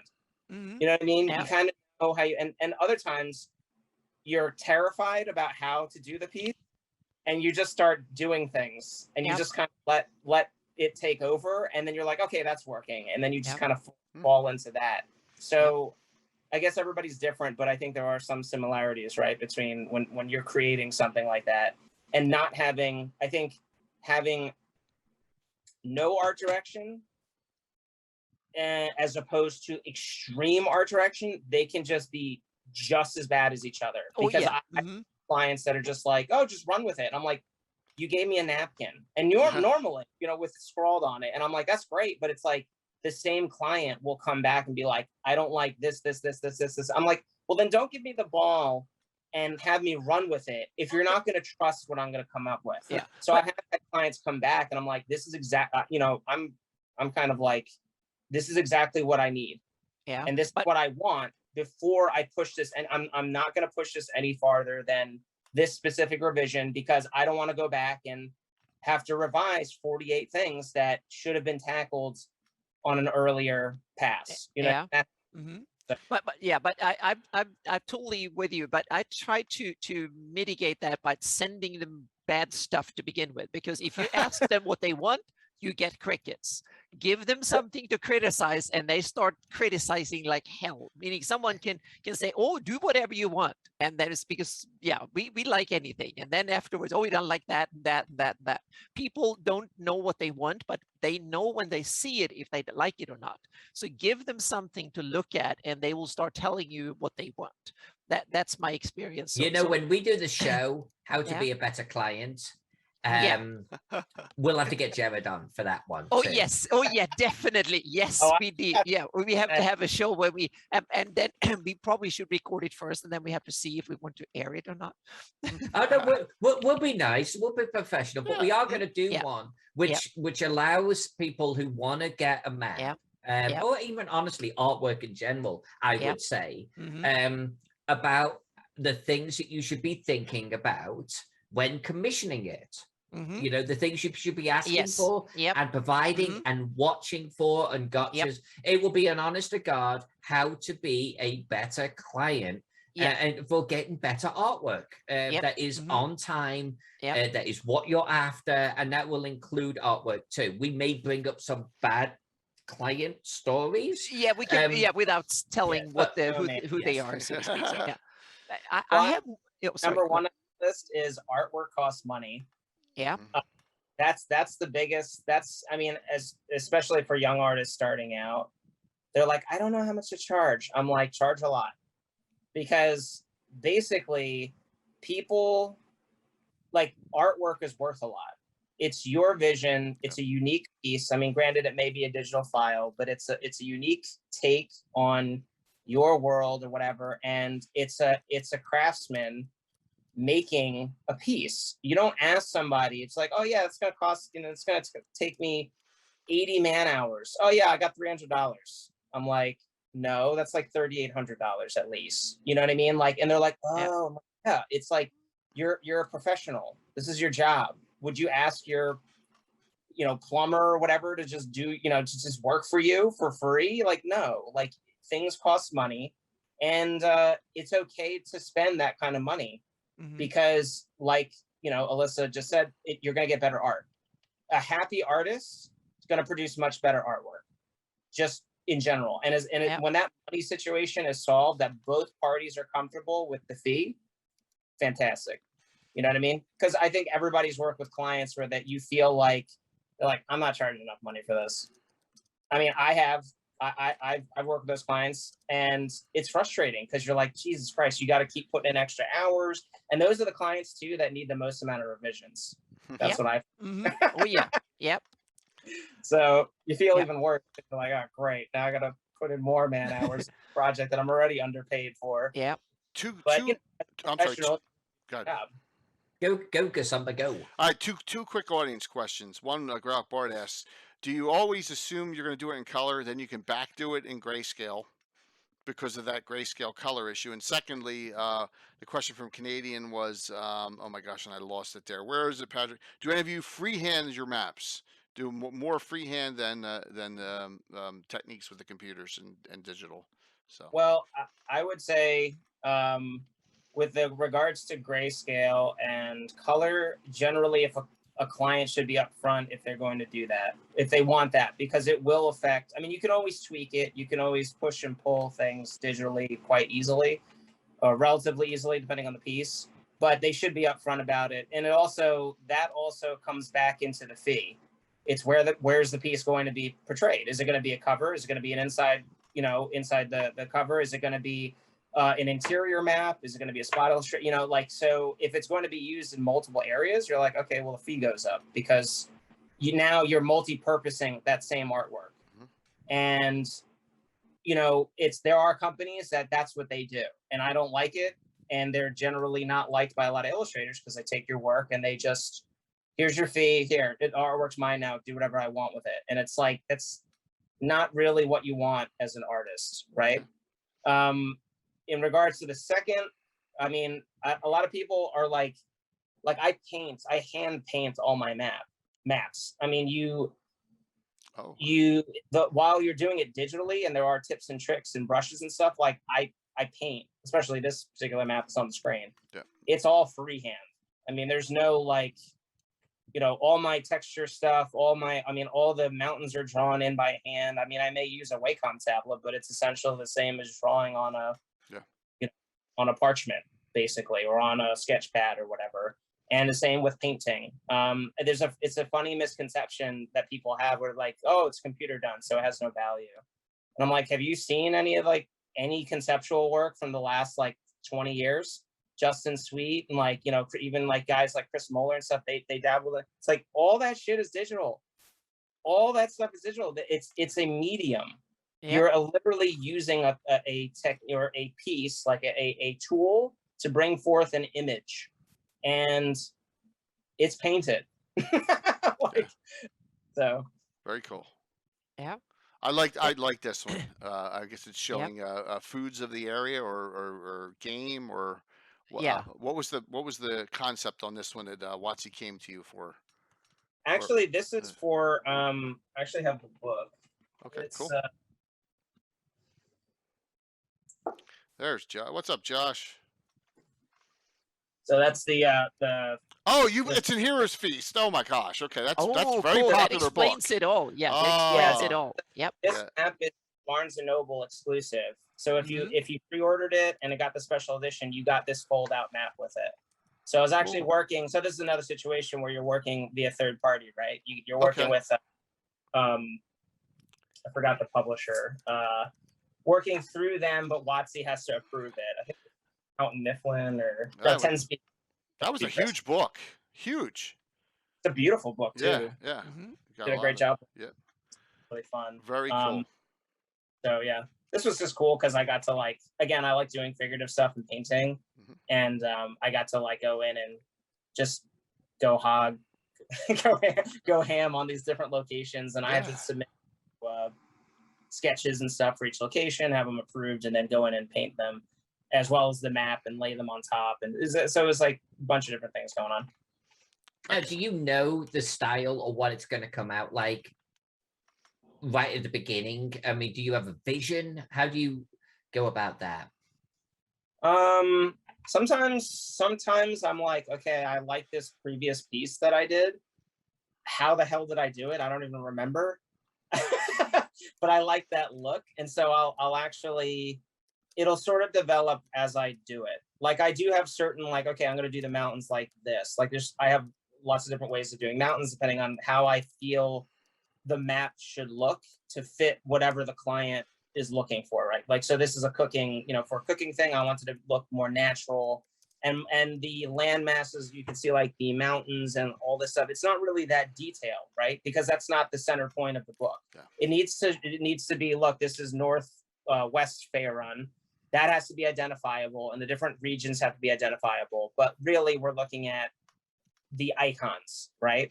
So I just wanted to push the map back and not have it be too loud that the icons couldn't speak to the viewer. So from a design perspective, I was like that. And when I had done all that stuff, I was looking at the water, and I was like, the water just kind of looks flat. I wanted to go for an indigo kind of stain, which I did, but I was like, it's not really flowing. So I kind of added in my, my design elements and stuff to try to emphasize the different areas and just try to get it to flow a little bit. But I mean, a lot of this stuff, it just develops. Like I said, I'm very I guess a developmental painter where I just come up with stuff as I paint, and I like happy accidents. I like how things kind of just fall into place and they look aesthetically pleasing. I get a lot of flack for it from some people when because I do a lot of encounter maps for WotC, and I did a shit ton of maps for Pathfinder. I did probably 300 maps for Pathfinder. Wow. And I used to get that shit all the time where they're like, this is a really pretty map, but I don't know what's going on in this location. And I'm like, I want it to look natural. It's it's up to the DM and the player to figure it out. I mean, I can read it. It's got a grid on it. It's not that hard. But some people they want the map, the art part doesn't matter. And to me, I am very I that's my favorite part. Functionality is kind of second, Which Yeah, but pisses a lot of people off. Don't let Yeah, Eric but- Lerner give you shit there, Jared. no, but that's an interesting aspect with Wow. maps, because maps go from the engineering GIS, just the technical aspect in one end, meaning the GIS maps you have in your car to guide you from one spot to the other. There's no artistic value whatsoever, to something that is a pure piece of art that just shows a landscape from above or something. That it's just style and art form, so to speak. And map spans the whole range from that technical thing you can do in Excel, basically, to something that requires a lot of artistic ability to do, so to speak. So it's interesting that the cartography spans the whole thing. I said that it's one foot in the technical field and 1 foot in the artistic. And I'm very much I'm the opposite from you, Jared. I'm coming from the cartography end of the spectrum, so to speak, and working my way into learning to scribble around and learning artistic values and stuff like that. It's kind of funny. I was much more into artistic value in photography than I was in cartography to begin with. So cartography was just maps to get from A to B and fiddle around, so to speak, for me to begin with. Well, So modern cartography is very, again, starting in like the Civil War, like was very exact. That's when mass production came to being, and you had like printing presses and stuff. Like before that, even like during the Napoleonic times, you know, there were certain cartographers that were great, but a lot of that stuff, even I think Napoleon himself was put a lot of stock into that. Like their maps were quite good, and it allowed him to do specific things that the opposing generals couldn't do, but he had the information, right? I mean, it's very important. I think that even with more exact maps, it has to have character, because, and that's part of like especially if we're in a science fiction setting or fantasy setting, or just this entire industry, right? It's like it needs to draw the viewer in. It needs to say something, even if it has like a finger smudge of blood on it. Yeah, but the you know, and it's a very clean map, clinical map. The viewer's like, where did that come from? Yeah, inspiration is a very important aspect of game maps in general that normal maps don't have to reckon with much. But when you take a map of like a zoo or a theme park or something, they have some of the same aspects to them, because they need to lure the viewer to or the visitor to go and see everything, despite the fact that it's 2 miles over a hill or whatever. But they want to see those elephants and go to that ride or whatever it is. So they want to obfuscate certain aspects that are difficult and inspire people to go and spend more money and look at things. So I often look at these kind of theme park things, maps at various touristy places, because they have a lot of interesting facets to them that you can inspire you to use in gaming. Yeah, I mean, same premise, right? So. Yeah. I like this one too. This one kind of reminds me of, what's the place where they think Atlantis is out there in the Mediterranean, Anna? Yeah, or if maybe it was Atlantis was in the Atlantic. We don't know. Which one? No, the one that they actually had. It looks like the caldera. You mean the in Greece? It's, hang on a second. I need to. I've been there, so I should know. Yes. We've talked about it. It looks very similar to that. Yeah. And I guess it's a location in the once again the Forgotten Realms. It's the blue houses, the white and blue houses. Hang on a second. Mykonos. Hang on a second. Yeah, it sort of reminds me of a little bit, because it's kind of. I'm going to see if I can find it here. This was for, so I did the Dominaria map first. Now, I'm not a Magic the Gathering player. Right. I just, you know, when I was a kid I dabbled, and then I was like, Santorini. Yes, there we are. Yep. Thank you. Thank you. So this was the second one, but this was another case of like them sending me a code word, and they're like, hey, we want you to do a map for Magic the Gathering. And I was like, I mean, of course, sure. Rich Witters was the art director, and he was like, okay, this, and this. You have, you know, here's the sketch and whatever. I didn't know anything about it. I didn't know anything about Dominaria, and I didn't know anything about Ixalan, but like, I really love this map. This is one of my favorite maps I've ever done, because of the fact that it's clean. Like, it forced me, even though it looks kind of dirty, when you get into it, there are specific areas that like have to begin and end in certain respects. I developed a few brushes for it, and I just tried a new technique. I mean, I was just like, I want to do something different, and it was interesting. It was a really fun map to do, and I think it's got flow. Like, and I like desaturated kind of maps. I mean, it's got color, but it's not like super like greeny, you know, like just like all over the place. They were like, make a pirate map, and I was like, okay, I'll come. I don't know anything about the setting. I don't know anything about any of this stuff. And then they gave me some background information. I was like, oh, okay, it's like Aztec magic, you know, with dinosaur conquistadors. I was like, all right, so let me chew on that. I like this place in the upper right hand corner up here. What is this? High and dry. Yeah. That is super cool. That's funny.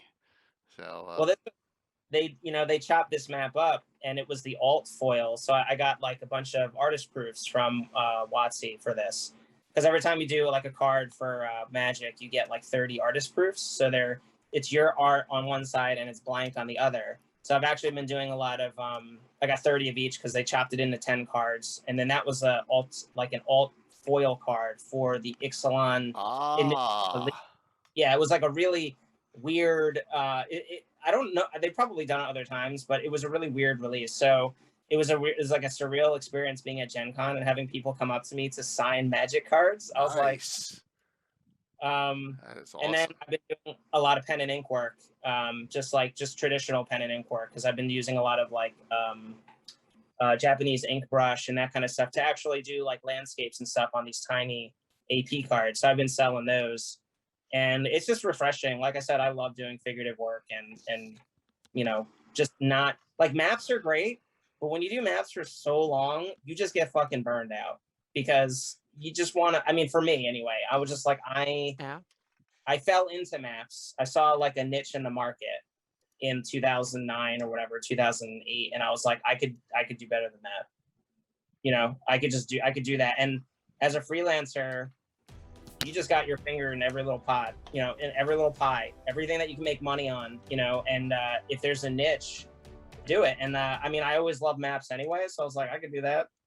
And so it doesn't mean, you know, it kind of lent me on this path, you know what I mean? But I still love going back to do, I mean, I graduated for traditional work, you know, so I have a BFA.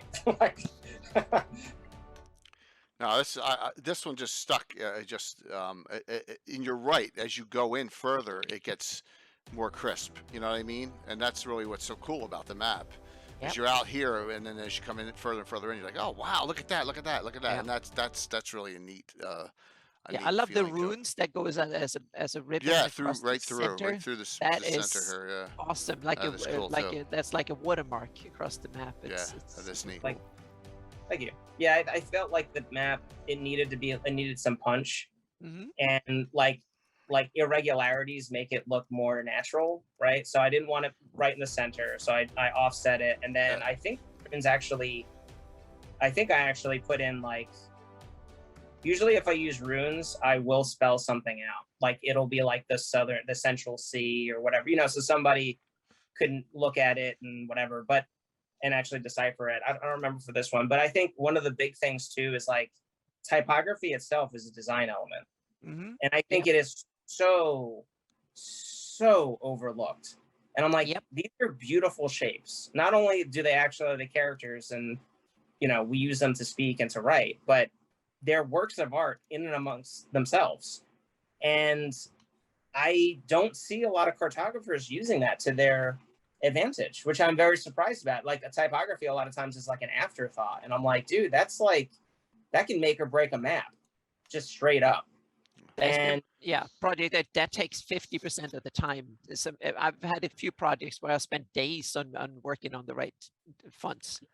It can, and it can cause you a hell of a lot of headaches too, because you're like, that doesn't look right. That doesn't look right. Yeah, and outline them before you send them to the client, because you don't know what they don't have the fonts. And if you do it in Illustrator or something, so make sure they're outlined and not sent as fonts, because if they opened it, it will not look good. So yeah. So, Miss J Maps asks, finding the balance between looking good zoomed out as well as zoomed in, is that something you think about, or is it a happy accident? I can spend that's something I think a lot about, but then especially on clients maps, because that's why maps only work in one. Digital maps, you can zoom in and out and it works great. Print maps are terrible. In a way, I've said this a few times that I hate print in a way because it's so damn difficult. And that is the main reason, because you need to, people simply assume that you can, things need to be big in order to print well. And digital maps, you can zoom in. You can't zoom on a printed page. You need to design it right from the get-go, and that's really, really difficult comparatively. Analog zoom by just literally getting closer to the piece. Yeah. But yeah, but the problem is that the publisher need to do that, and that's one thing. And also, when they proofread it, you don't know if they're looking at it on a phone or on a laptop or a huge 30-inch screen or whatever, because you can get complete opposite idea. Someone will say, oh, I can't see any of it, it's just tiny, and was like, oh, this is so blown up, we need to think about this. And you realize that one person looked at it on his iPhone sitting on the subway somewhere and hurry, and some other person sat on this big Mac 40-inch whatever screen and looked at it very carefully. And so there's a lot of these kind of pitfalls. The same thing goes with color the same way. Some people, most of the people that order this stuff and work for, they don't have a color corrected screens. And that means that you can't be sure. They say, oh, it didn't look like that on my screen. Well, you when it comes in print, well, your screen is not color corrected. So that's a lot of these kind of pitfalls that you have to be aware of when you're working on it. But fonts is a very overlooked thing. And so Jared, do you design your own fonts? Or do you just go and use a lot of cool stuff you find somewhere? I have designed some of my own fonts. Like in one of my, I think my two books, I have some design fonts, but they're not like published. Like you can't download. Like but you have them for your own design. Yeah. No, I generally just use you hand draw them on the. No. I mean once in a while, like I'll do runes and stuff, hand drawn for sure. I do a lot of that, but like when it comes to like actual like legible fonts, there's so many free commercially free fonts.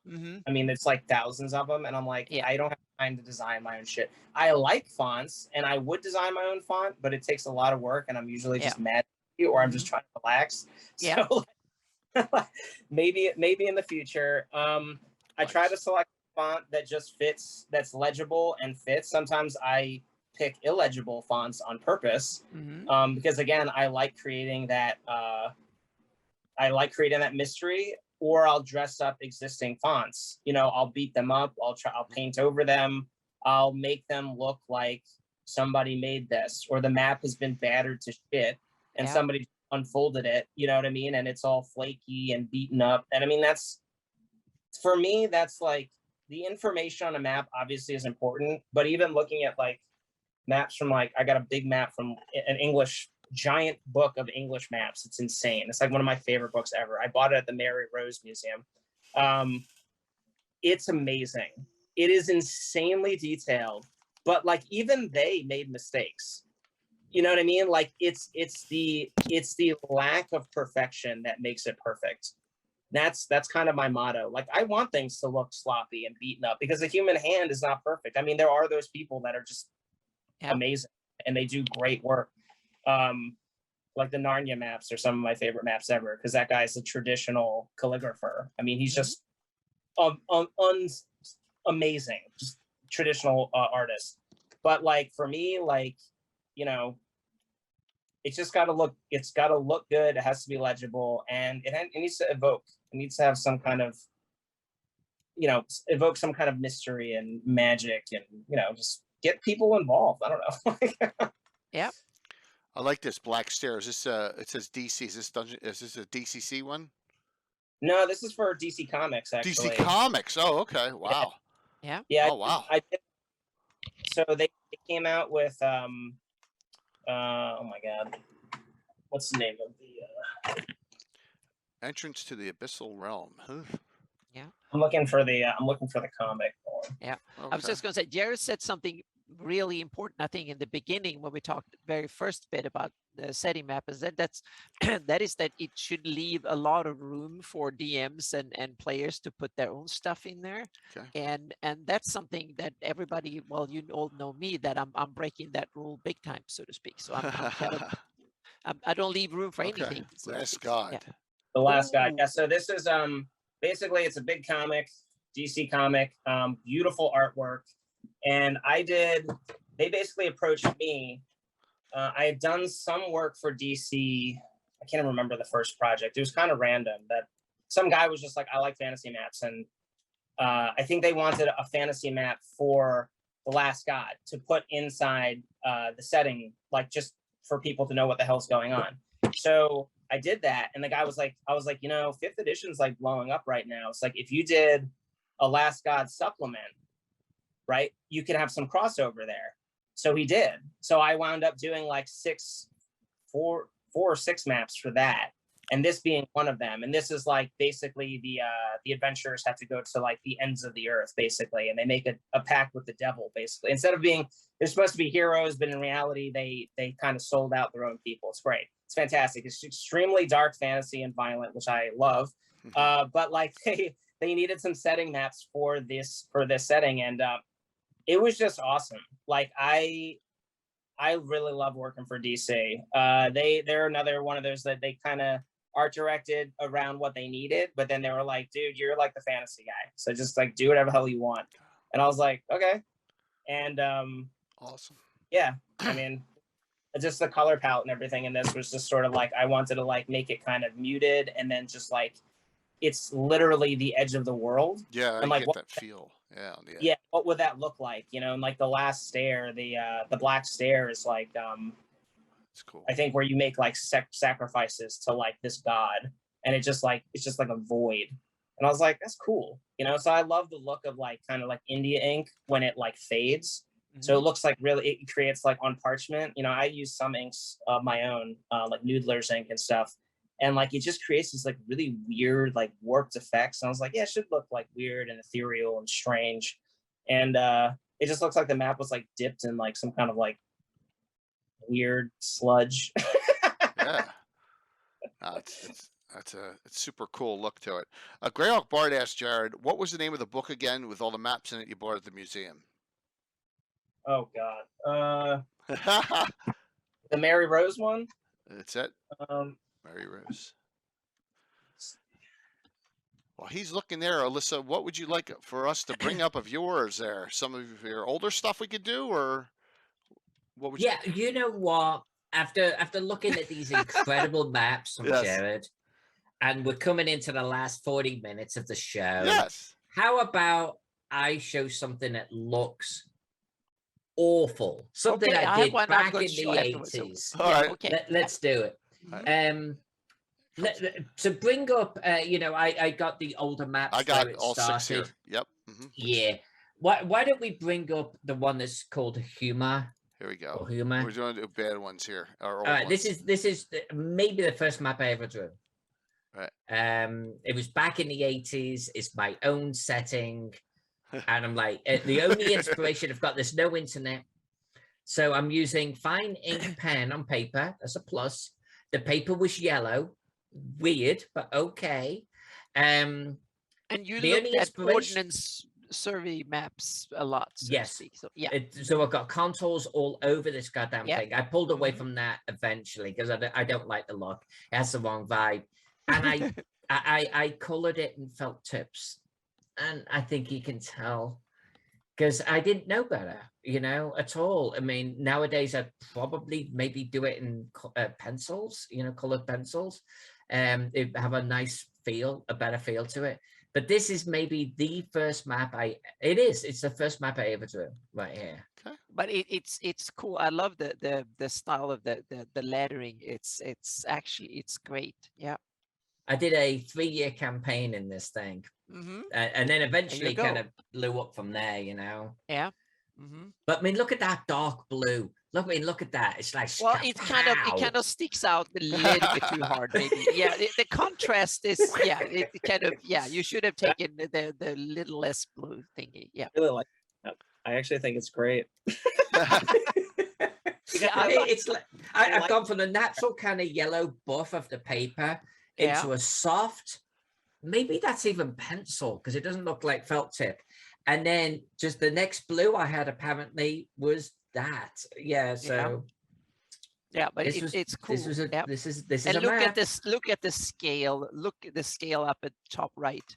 Meaning you can tell it's kind of hand drawn, but it looks so beautiful and so perfect that it's kind of so neat. Yeah. It's just amazing. Yeah. Yeah, I got that from I mean I had some kind of map book back in the day. Yeah, and it was all about contours, and it had this relief sort of. Yeah, but the relief is so awesome system. because it is the relief you get on the Ordnance Survey maps and stuff. That was the style back in the day. Those relief were there. The ocean was kind of sticking out, so you can kind of was a relief of the land and you done that brilliantly. But the only thing is that the 10,000 feet kind of didn't get room inside the square, so you had to kind of almost I squeezed it in. Touch. Yeah, it's so cute. Income paper. It's a one-shot deal. There's exactly. No yes, I love Control that. Z. Take that. Yeah, exactly. Back it's awesome. You can't have layers. It's you put the pen on there and that's it. I'm talking about fonts. I did my own font on this one. I'll have you know. All hand drawn. Mm-hmm. Yep. Yeah. You can actually tell I drew it on top of a ruler, so everything's got a straight bottom to it. Yeah, you can the F. Yep. Yeah. And then anything that falls below the ruler edge, you take the ruler away and then draw in the rest of it. Yeah. Mm-hmm. And I love the squares. Also an Ordnance Survey thing. Yeah. Yep. Oh yeah. Yep. The original, no, I don't have the world map. I didn't send the world map version of this, but yeah, I did this for maybe a decade in this type of style. Look at the yellow paper. I don't know why I used yellow paper. It was a thing, man. It make it looks parchment style kind of. Yeah. Do you have another one of these you want me to pop up here? Yeah, if we're going to stick with embarrassing fading for them, you know what? Do the Overland 1996. Apparently that's when I did it, I guess. Oh, so this was a small iteration then from the same thing. It's still got the squares because my concept was to actually have a world map, and I gridded it and then zoom in, and then I would zoom in and zoom in. And I have several iterations of that, almost like the Google Maps, but hand-drawn version. Yep. I got tired of like the felt tip and just how harsh the colors were.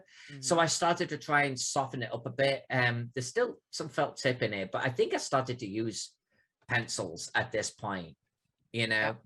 But yeah, this is ink on paper. Still got the ruler font though going on for sure. Yeah. Lots of islands in this one. Lots of So true story on this is on my original map. Okay, here's a fun fact. On my original world map, I drew a country called Britannia. Now, there's a few things wrong with that. I got the inspiration from the Ultimate Game series. Remember the computer game? Yeah, and it was based in Britannia. British. So it's like, that's cool. I'm going to put it on there. But I'm from Britain. So it's not actually really cool. It's really quite lame. So like 6 years after doing that, I looked at this Britannia and thought, that's stupid. So I actually blasted my planet with like an asteroid. There was some kind of magical event.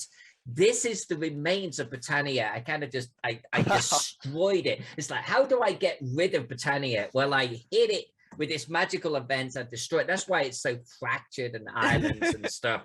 I never actually ended up doing anything on this map. There was no adventure here. It was almost a personal vendetta against Britannia.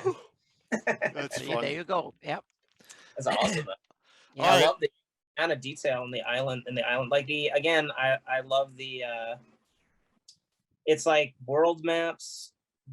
I suffer from this. Like sometimes I'll do line work and I'm like, that looks like crap. It looks too good. It looks too, So like having that like sense of irregularity and the unpredictability is what makes it great. You know what I mean? And I can see that I could see that in this map where it's like you really go in there and you're like, yeah, this looks like an island chain. You know what I mean? Or this looks like something that nature made, not man-made, which is nice because, you know, the more natural it looks in general, I think it's just very appealing, at least to me. But yeah, it's cool, man. I like that idea that you destroyed your own world. Yeah. It's like, that's lame. Destroy it. Anna, what about you? Yeah. Well, I have a couple of things. That first, we've talked about color versus black and white and stuff. So I have one concept. This is not a finished map, but it's a concept that I did for Lord Games, and it's the KOL map. Start with the KOL map, Yep. one political, and then there's like 5 different of them. So this is Wait, yeah, let me yeah. get this You one took up the middle first. one, but it's There you okay. go. You can start. There you go. There's even one before then. Yep, there it is. Oh, there's one before this. Oh yeah, Oh, KOL. boy. Yeah, there's All right, one even. another There you go. That's the first one. So this is a concept. So we this is part of a setting called Kingdom of Lothmar. So it's part of it has already been published and part hasn't. So this is so I was supposed to go in different styles. So this is kind of the political map where you can see the terrain background, so to speak. So I wanted the terrain to fall back, and the different countries have different colors, and then the heraldry is superimposed on top, so to speak. So that's one version of it, so to speak. Then you can go to the next, there you have the full texturized. You can zoom in a little bit. I think this is not full resolution. It's like a low res, but you can see a little bit of the details. So this is the terrain in like photoreal terrain, so to speak, top down. And then I made a couple of different test versions in various parchment style, and then there is one kind of, another one is kind of reddish, just fiery parchment. This is just me playing in well, it's yeah, there you go. So it's one of these that, and I was supposed to go in and do even more of it, so make it look like on burnt on wood or parchment or leather or something like that. And then I made the same like this one, but in black and white or grayscale. So this is quick and dirty in Photoshop, but it's just an example of different things that you can do and that publishers might ask you to do on different projects, to take the same map and make different versions of it. And so you have to play with it. So this will come out one version or the other. It will be a big poster map with way more than this, so to speak. This was for the first area. But I have one other map. We're talking about bad examples. I have one other map that I did in one day for a commission. And it's kind of a fun story a little bit about it. So it's Better Than Any Man promo. That's the what the file is called in there. So yeah, so it's done it was done for the Open RPG or Free RPG Day for like 6 years or 7 years ago for Lamentations of the Flame Princess. You know, like both of you can bugger off with your, this is just a one-day map. Seriously. Well, yeah, it is. Yeah, but the funny thing was that, yeah, but this the is funny thing, nice. Well, thank you, but it's kind of a funny story. I forgot the name. He's an awesome guy. He lives an American guy living in Finland, and he's doing this horror version of D&D, kind of Lamentations of the Flame Princess. I'd never heard of it. He sent me an email and said that, oh, I hired a cartographer and I never heard from him. And he had, I think it was like 10 days before he needed the publication. And he sent me an email, can you do this? And I was like, sure, I'll try. And then he sent me a piece of Google Maps, just a screenshot of Google Map of Germany. Can you just do this area, so to speak? And I was like, what am I supposed to do with that, so to speak? So we emailed back and forth, had one Skype conversation, maybe 2, and then we were down to like 5 days or something like that, or 6 before he needed it. And I said, I'll just do something. And then I did a style set and with this, and he said, oh, that looks awesome, just go with it. And I went with it and worked in one day and then send it to him, and that will back. And we had like one back, there was a couple of typos or something like that going back and forth. So it was like 10 hours of actual mapping work or something. The color palette is very Jared. It was supposed to be go with it. I mean, it is. Yeah, it's supposed to be just dire and gross and not cute or any of it, so to speak. So it's just supposed to be, it's a horror I've read some of that booklet, and it was real horror stories. So I realized nothing fancy, no kind of funny, cute or beautiful. This was gritty and stuff. So, and then the Lamentations of the Flame, I never heard of it, but then I went to Gen Con some years afterwards, and he was all over on the NEs and stuff like that. So Yep. so he, yeah. It's a great system on this PDF. It's a fantastic adventure too, especially if you like history combined with like weird fantasy horror, but like not like traditional, like more like Cthulhu-esque. Fantastic. And I never played the system, but I've read through the PDF, and it's great because you can adapt it to pretty much anything. I did not know the map. That's great. Yeah, James E. Raggy, thank you everyone in chat. Yeah, James E. Raggy, yep, an awesome guy here. Yep. So that was my one-day project, so to speak. It took a week, but I only worked on the actual map for like a day, for like 10 hours maybe. So yeah, but it was so sometimes you just have to do things. And what I did was that I took my Greyhawk map and just stole areas in Photoshop, patched them in, and painted over the ugly bits, so to speak. And that was how it was done. So no fancy terrain work. It's wonderful. It's just, I wouldn't say beautiful, but it fits the purpose and the time frame. So yeah. I'm gonna guess, Anna, this is Nyrond or Ernst. It's all over the place. Oh, it is. Okay. It's all over the place. I just stole. Yeah. I just opened it on one screen and just copied bits and pasted them in, and then just used the Wacom tablet and just painted over the ugly bits and tweaked the color, and the swampy area just blue and painted blue and smeared it out a little bit, and that was it. So yeah, so it was literally quick and dirty. So yeah. You're painting on instinct, which makes it that much more interesting. Yeah, that was pure instinct. I was like, I'm on the deadline. Yeah, and this is an interesting map because this is overdoing it. I took it as a bad example of overdoing it, and I took my Greyhawk map and said, okay, can I make this into a realistically looking satellite image? It was a concept test, and no one liked it besides me. But that's beside the point. But I put it in here as an example of what not to do in a setting map, because this is way too over the top. There might be a purpose when you want something to look like from space, but it was a technical interest. I saw these satellite images and was like, can I convert my Greyhawk map to look like literally a satellite image? and I've only been up to 75,000 feet in real life, so I don't know what it looks like from space, but at least that's halfway to space. So I have some idea what the world looks like from high up, so to speak.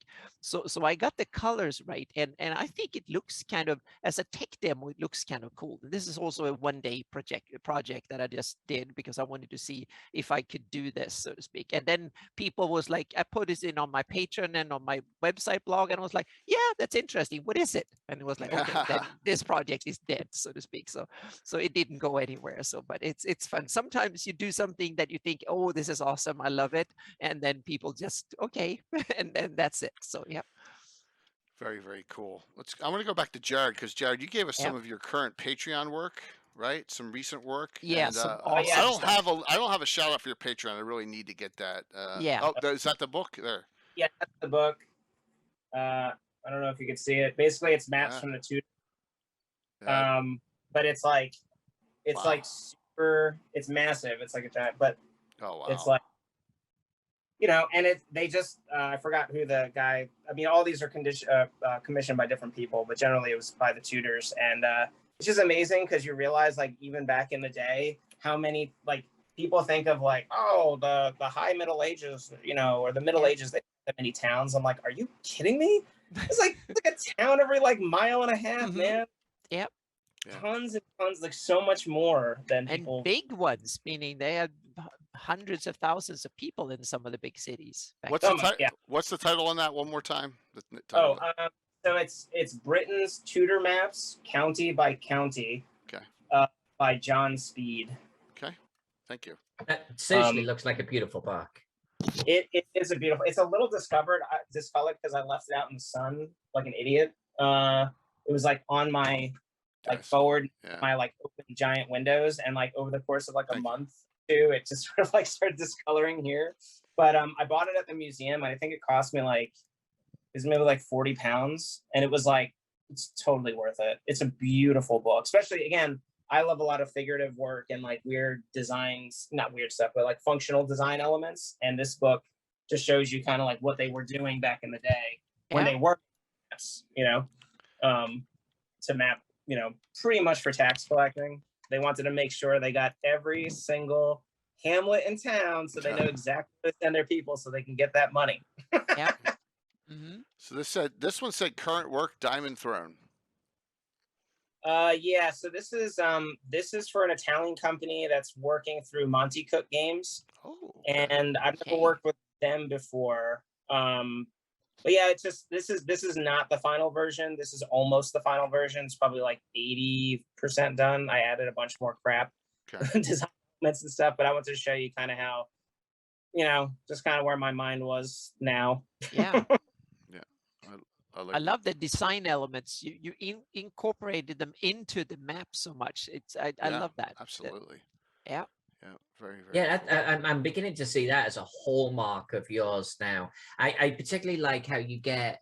It's almost like that ring there has a darker outer side to it. And I noticed that on one of your other maps too. It's really interesting approach. Yeah, just like I find that I do use the ring a lot. I've been using that stuff for a while, and like the bars and kind of like, again, it's just to like move the eye across the piece. This is an example of like, if I showed you the piece they sent me, it's basically like a world map.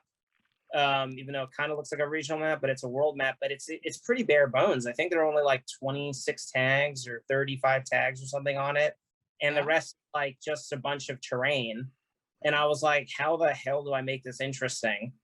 And I asked a few questions. They sent me some setting stuff, and I was like, all right, I was just kind of roll with it. I changed it a lot. I should have sent the work in progress, honestly, because it did change a lot. The color palette changed a lot. And I was just kind of experimenting. That's cool. As I painted it, and I like it. It's kind of a weird mix of couple of my different styles, and I just wanted to see if it would work, and I think it works all right. I could, like I said, I did more to it to kind of added more design elements and beat it up and kind of pushed and pulled things here and there. But yeah, so awesome. And this is your current Patreon? That's one of my maps. Yeah, I think that's map like 26. I've been on Patreon for like 4 years. I was actually one of the first. I'm definitely not even near the most successful mapper on Patreon. Not even close. I think I've had like 100 people for like 4 years. That's probably the only thing I can brag that I have 3 times more patrons than you have. That's the only thing I can say that I've done more than you in this profession, so to speak. Not thousands of patrons, and like I have 300, so it's. Yeah. A lot of them, like they either are like companies that have formed around like creating encounter maps, like there'll be like a team of people, or like like their primary source of income. So there's people that rake in 15-20 grand a month or per project. I'm like, I am very upfront on my Patreon. I'm like, this is very secondary. Like this is for fun and professional work that I work on, and I do this on the side. And I like doing like painterly kind of encounter maps. You know what I mean? Yeah. Oh, this one is brilliant. I love how you put in the center. You put like a isometric sketch of what the whole place looked like. That's fantastic. Yeah. Yeah, I like things that are like functional, but again also like pretty. And it's not, if it's too pretty and not functional enough, I'm like just you'll be fine. You'll figure it out. Mm-hmm. So with this stuff, I do like a DMs. So I do DMs notes. This is like a VTT version. So basically anybody can bring this into one of their virtual tabletops and use it. But then as you go higher in the tier levels, basically you get access to DMs notes. So I'll actually write an adventure or like a micro adventure for each map. And the DM's notes are usually like 3 to 4 pages. I include like unique creatures and stuff. Sometimes I'll do illustrations for them. Sometimes I'll do my own PNGs that you can use on the map. Like those little scarecrows, you can move them around if you're high enough up in the tier. Cool. So like, yeah, stuff like that. It's definitely evolved. And the maps have gotten bigger and more detailed, and the market has evolved. There's just so many mappers on Patreon. Oh yeah, it's tough. Yeah. Yeah, I'm just like, I'm not even gonna try to compete. I don't care. It's Yeah. too much work. It's a lot of work and not a lot of payoff. I get like $300 a month or something, which Yeah. You need. like a Yeah. lot to some people. But when you Yeah. put like 60 hours into a project, Yeah. you're like, no, No, like you that's have to super specialize in so many, and because there's so many people in it, so you need to specialize into something that you can, and or you can be a generalist and jump from project to project too. But I think it's one or the other. You either have to be very, very versatile, or you super specialize into something and get your well, niche. and it's also one of those things that on Patreon, it's become normal for people to open up their entire back catalog, which I don't do. When you join my Patreon, you get the latest map that I'm working on and the map that was just released. That's it. And people, I've had, they're like, you can't do that or this and that. I'm like, I'm not going to give you literally thousands of hours, man hours for $2. Like, that sounds like a terrible deal because it's a terrible deal. So what I do now is I take those maps. I went on Patreon because you create your own work, you own the IP, right? So what I do is I sell that on my site. I make a lot of money off digital downloads for my WotC work, right? And so this is part. That's the way I to do create it. my adventure. I sell, it's like $3 or something, and people get this thing that they can insert as like a side quest into their thing. And there's people that love it, and then there's other people. You get people that sign up, and they're like, where's 25, 30 maps? I'm like, you go to my site and buy them. Absolutely. This one says BW cereal box map, and I was just curious about this one. Is this a? Yeah, I wanted to include like a black and white map. Okay. I do a fair amount. I do a lot of small publisher stuff for like Houghton Mifflin and like some of the Penguin Random House sometimes, but also just a lot of smaller stuff. And this was like kind of a unique mix of like everybody's like, I started doing floating island shit, like I think in the Demonomicon, like for 4th edition. I think that was my first time I did floating islands. And I always loved doing floating islands. And now everybody seems to be doing floating islands and swirly clouds.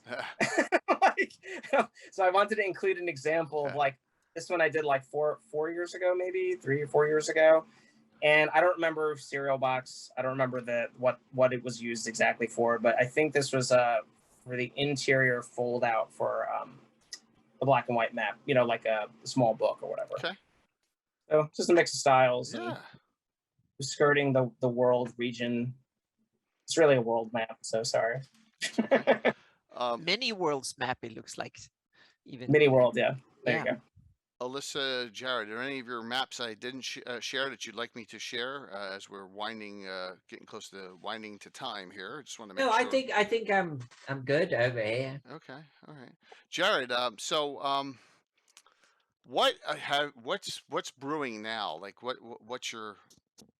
I know you may not be able to talk about some of them, but like, what are you focused on at present in the industry? You got some big projects coming for WotC, or you got some other, Pathfinder keeping you busy, or, So I recently just finished up the big, basically a super definitive, a very definitive version of the Lands of the Empire for Cubicle 7 for their Warhammer Fantasy. Because I love Warhammer Fantasy role playing. It's like one of my favorite.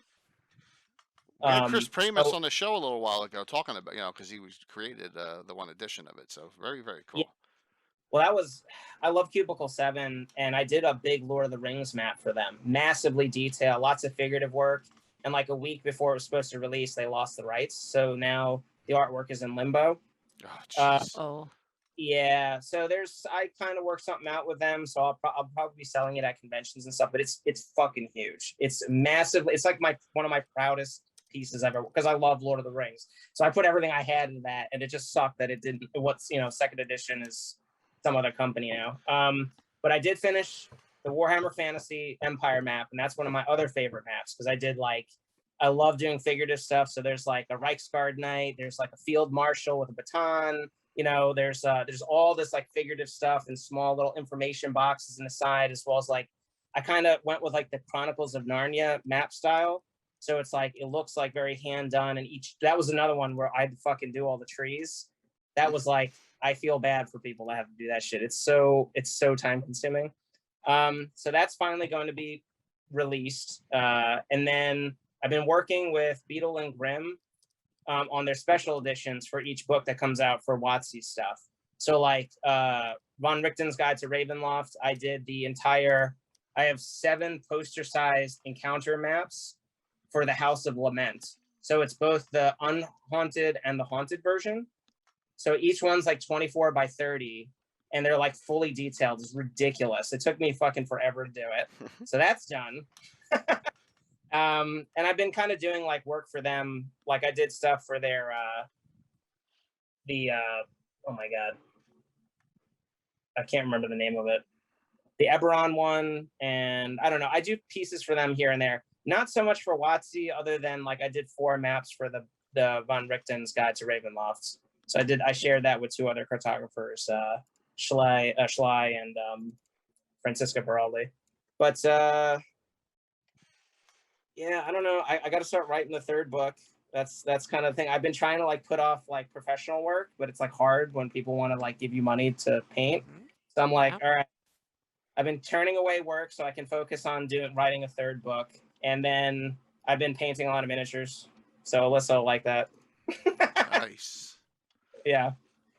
Just to relax and, you know, kind of chill out. And a lot of small stuff here and there, you know, like nothing gigantic. Little pieces, and I don't know. It's been crazy, man. You do so much work that you just kind of lose track of it. You just Oh yeah. Absolutely. So here, I promised this for you all. So here we go we're going to show you a little, see if we can pop this up here. Here we go. Here's my table. This is 2.5 years ago. Here's my BattleTech setup. That was the simplest setup I've ever seen. Yeah, I have an 8x8. Yes, so I have an 8x8 table. We play D&D on every Thursday night, and it's so the GeoHex on here we used for BattleTech first, and this is a lot of Buildmaster Crafter pieces put together. But then we'll get a little bit combat going on here. Yeah, so there you go. So as you can see, we got a lot of fighting going on up there. This is the last time we did a stream live. I think this is actually December of 2018. I think it's the last time I did a BattleTech live stream, but I'd love to do another one. It's not, yeah, and this is pre-set up, as you can see the unit back there, all the way in the back. But yeah, so I have limited pictures. Classic BattleTech, not Alpha Strike. Classic. Oh yeah, we're still pre-clan invasion still. Oh my God. Oh, we're post War 3039 pre-clan. So we're y'all are rolling around in tin cans, man. Oh yeah, but remember, you got a lot of War 3039. You got a lot of Star League tech that was found. So you got maulers and stuff like that. You got ghost regiments running around. You know, so we do have a lot of lost tech and a lot of Star League era tech that has been located, but no clan tech yet. So yep. And so I just wanted to share that with you both. So if you're ever interested, I can always put together a BattleTech game at some point, because remotely, I don't think this would be a problem to play at all. I really don't think that would be an issue. It can't be any more difficult, right, Anna? It can't be any more difficult than playing D&D when you're sitting in California playing in one of my games. Exactly, so, yeah. So yeah, and I've done both the virtual and the real playing around the table, so it's been awesome. Both of it is fantastic. Yeah. Old school rules. I actually have a ruler, Jared, called Death Giver. It's 18 inches, and it's that range. You play pre-squares, meaning it's old school, meaning there's no hexes or anything on that. It's all with miniature rule. And the Death Giver is 18 inches because that's the range of your AC 20 on the table is 18. So absolutely. Understood. So, any questions from the audience? Any other questions from the audience on this great discussion tonight? This has been a blast. A lot of fun. Lots of fun here. While we're waiting on the questions, I do want to point out too Sure. that Jared does have a couple of books out on Amazon. Oh, great. He sold out, I think, on his personal site, but I think you can still snag them on Amazon, and they're definitely worth having. You can draw as well as Jared if you buy his books. That's a Jared guarantee. Yeah. I should have included links. Most people buy them off of Amazon or the Penguin Random House site. The first one came out in 2015, and the second one, so that's World Maps, and the second one is City Maps, and that one came out in 2019. So the third one's going to be Encounter Maps, basically, because that's what everybody attacking me about. They're like, we gotta do encounter maps. I was like, all right, Jesus Christ, I'll do fucking encounter maps. Oops.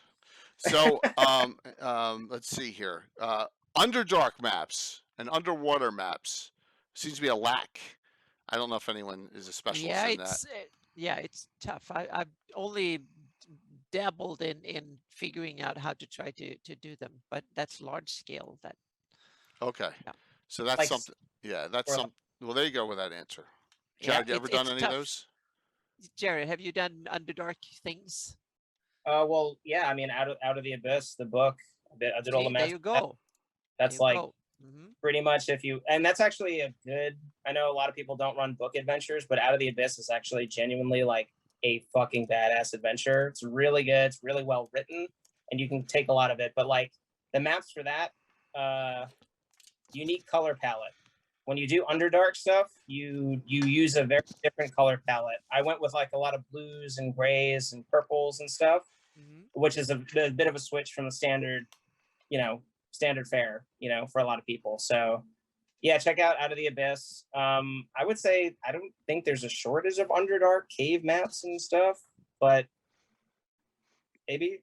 I'm not sure. When it comes to the dungeon maps and up to but meaning how do you depict the Underdark on a large scale? That seems to be That's kind of because of the dimensional depth. I think that's harder to find. But when it comes he did Menzo Brenzen. He did a bunch. Yeah, but I mean, I guess other than that, questions. Yeah, that's good. I don't know. Yep. Screw the Underdark. Nobody likes them anyway. It's fun to adventuring, but yeah. Any other questions from the audience here before we do some more shout outs here, and and we'll wrap it up here as we're approaching 10. And Jared, I hopefully you had some fun with this discussion. I really appreciate you coming on tonight, being the special guest here. It's very enlightening to see how your evolution has gone, and you got your hands on a lot of different things, which is really cool. Marvel, WotC, my gosh, Paizo, it's fantastic.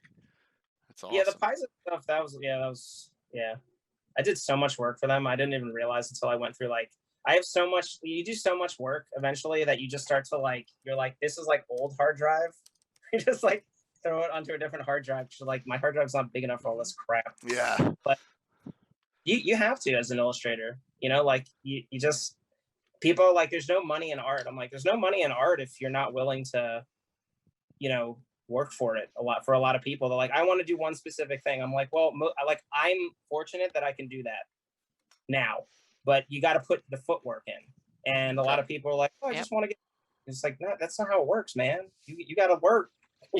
Unless you're like a freaking prodigy, you got to work hard. Yep.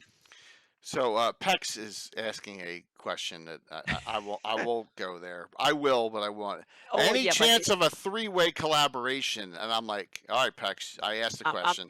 I'm looking at Alyssa because Alyssa and me and Kfir Mendel, we did in real time online. We Googled or we dabbled in the same document, all three at the same time. And to be honest, that is something best left to not be seen afterwards, but we had a lot of fun when we did it, so to speak. It was an awesome thing, so to speak, but what came out of it was not so awesome. So that was kind of more on the very, very terrible side, but it was a lot of fun. But it looked like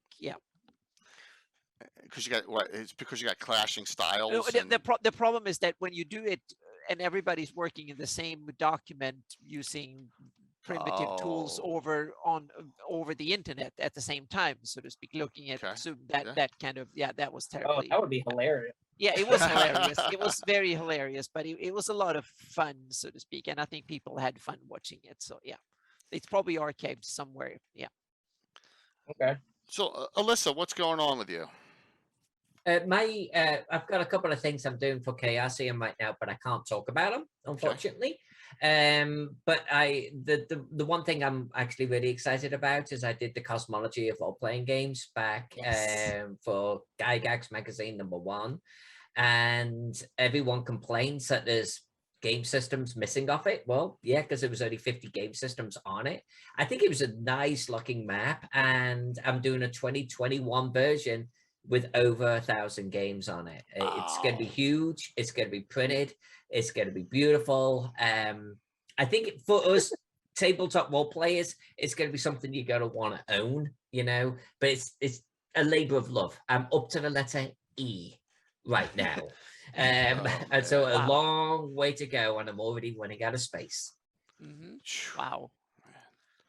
That's awesome. Yeah. Very, very cool. All right, Anna, what's up?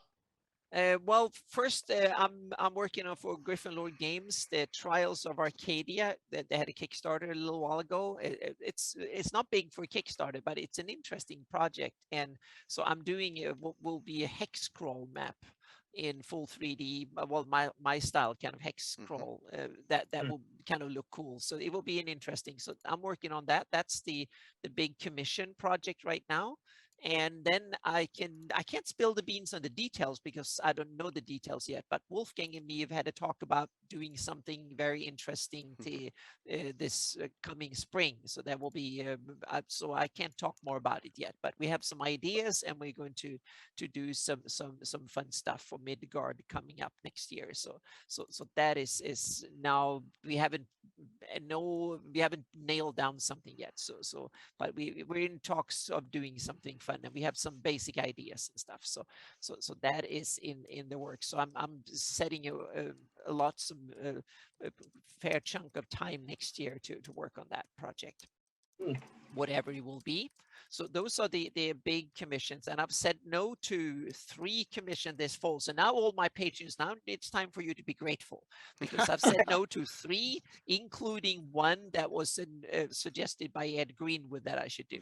So yeah, because that I didn't have time to do that because I was doing the Trials of Arcadia. But I said no to a whole bunch of interesting projects that could bring in money and fame and whatnot. But no, but the point was that I already promised to do the 21 version of my Flanese map and the atlas and stuff, and I really want to do that because that will be the kind of the end of that generation of mapping, and I want to move on to newer pastures when it comes to my Greyhawk mapping. So I want to end on a high note, so to speak. So that is starting.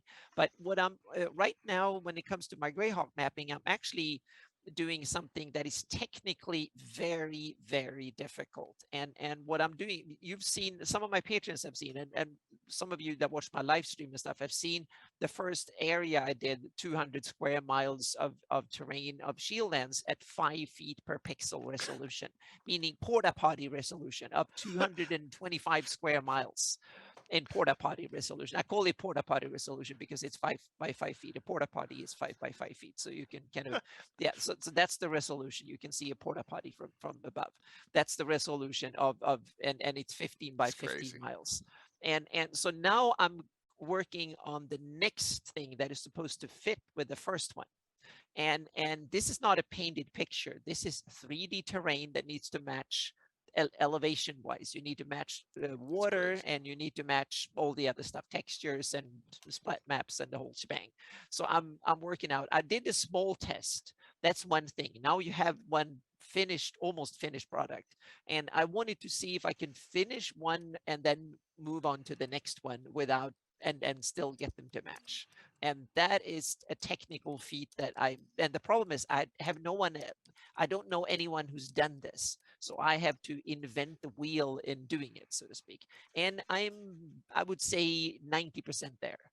So now I know that it can be done. It's just a matter of how much extra work in order to make it work. And the thing is, it needs to match, because it's not only going to be a pretty picture on a PDF or printed, it needs to work in game engines, in graphical, or geographical information system and stuff, where you can actually see how well it fits on various levels and stuff. The water needs to flow downhill, even across the kind of the stitch between the two areas. So that's a big technical thing that I'm working on at the moment. Lots of crazy stuff by Anna. And Anna will be back tomorrow morning, bright and early. Oh yeah, so I need to do that too. So yeah, real quick, and have fun playing role-playing games. Yes, absolutely. So this is stream 3 of 5 straight days for me. We always seem to hit that when we got a Friday night stream. So just note, The signups for Virtual GreyHawkCon are starting Sunday for events. All right, I linked it in. If you haven't signed up for tabletop events yet, we got like almost 60 events in already. This was commissioned artwork. Alyssa and Jared and Anna knows. So I know how much artwork costs. So this was called Return to the Moat House. It was in ode in honor of the original cover of the Village of Hamlet. So we had that done for Virtual GreyHawkCon. It's available on T-shirts on the site.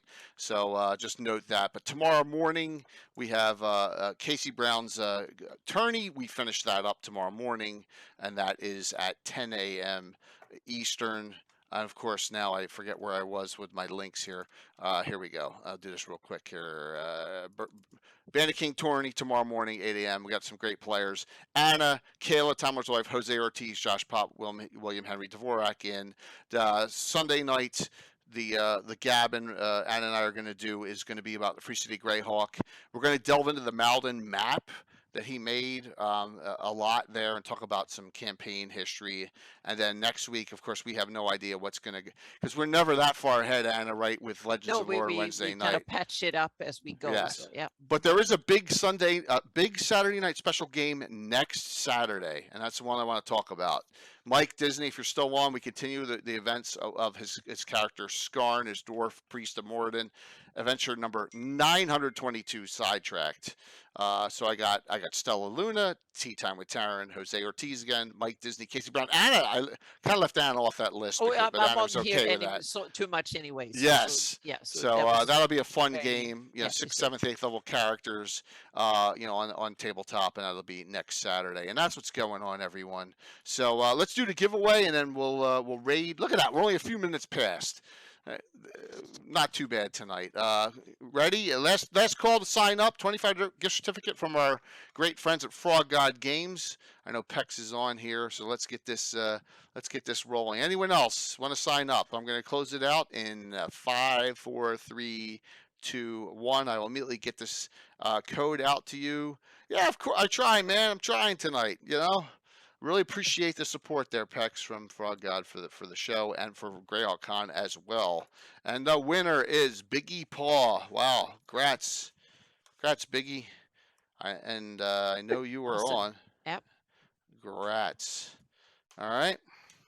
Very, very cool. And I will get that to you. I will get that to you shortly. Biggie, we're talking on Discord to each other, right? My God, my brain is like shut off here. We're gonna raid into Nightheart Gaming. Maximum Maidens is their game tonight, and Ann Sidley is DMing it. Ann is also DMing for Virtual GreyHawkCon and is doing a Hamlet game I believe on that Sunday morning, and.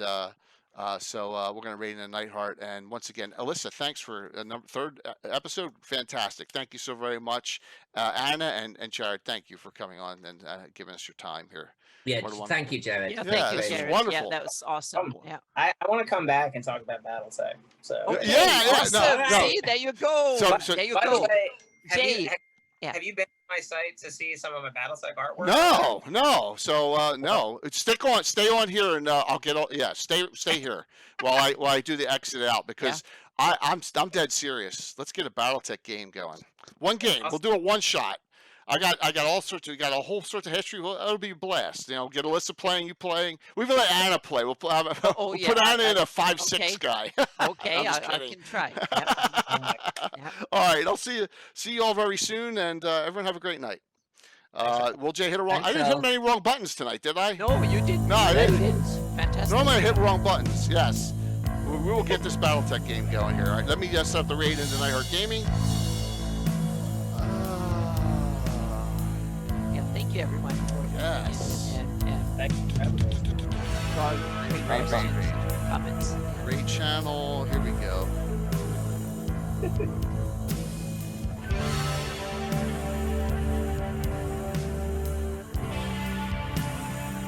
See how many we get in. Alrighty, cool. Ready? Heading in 5, 4, 3, 2, 1. See you all tomorrow morning, 10 a.m. Eastern.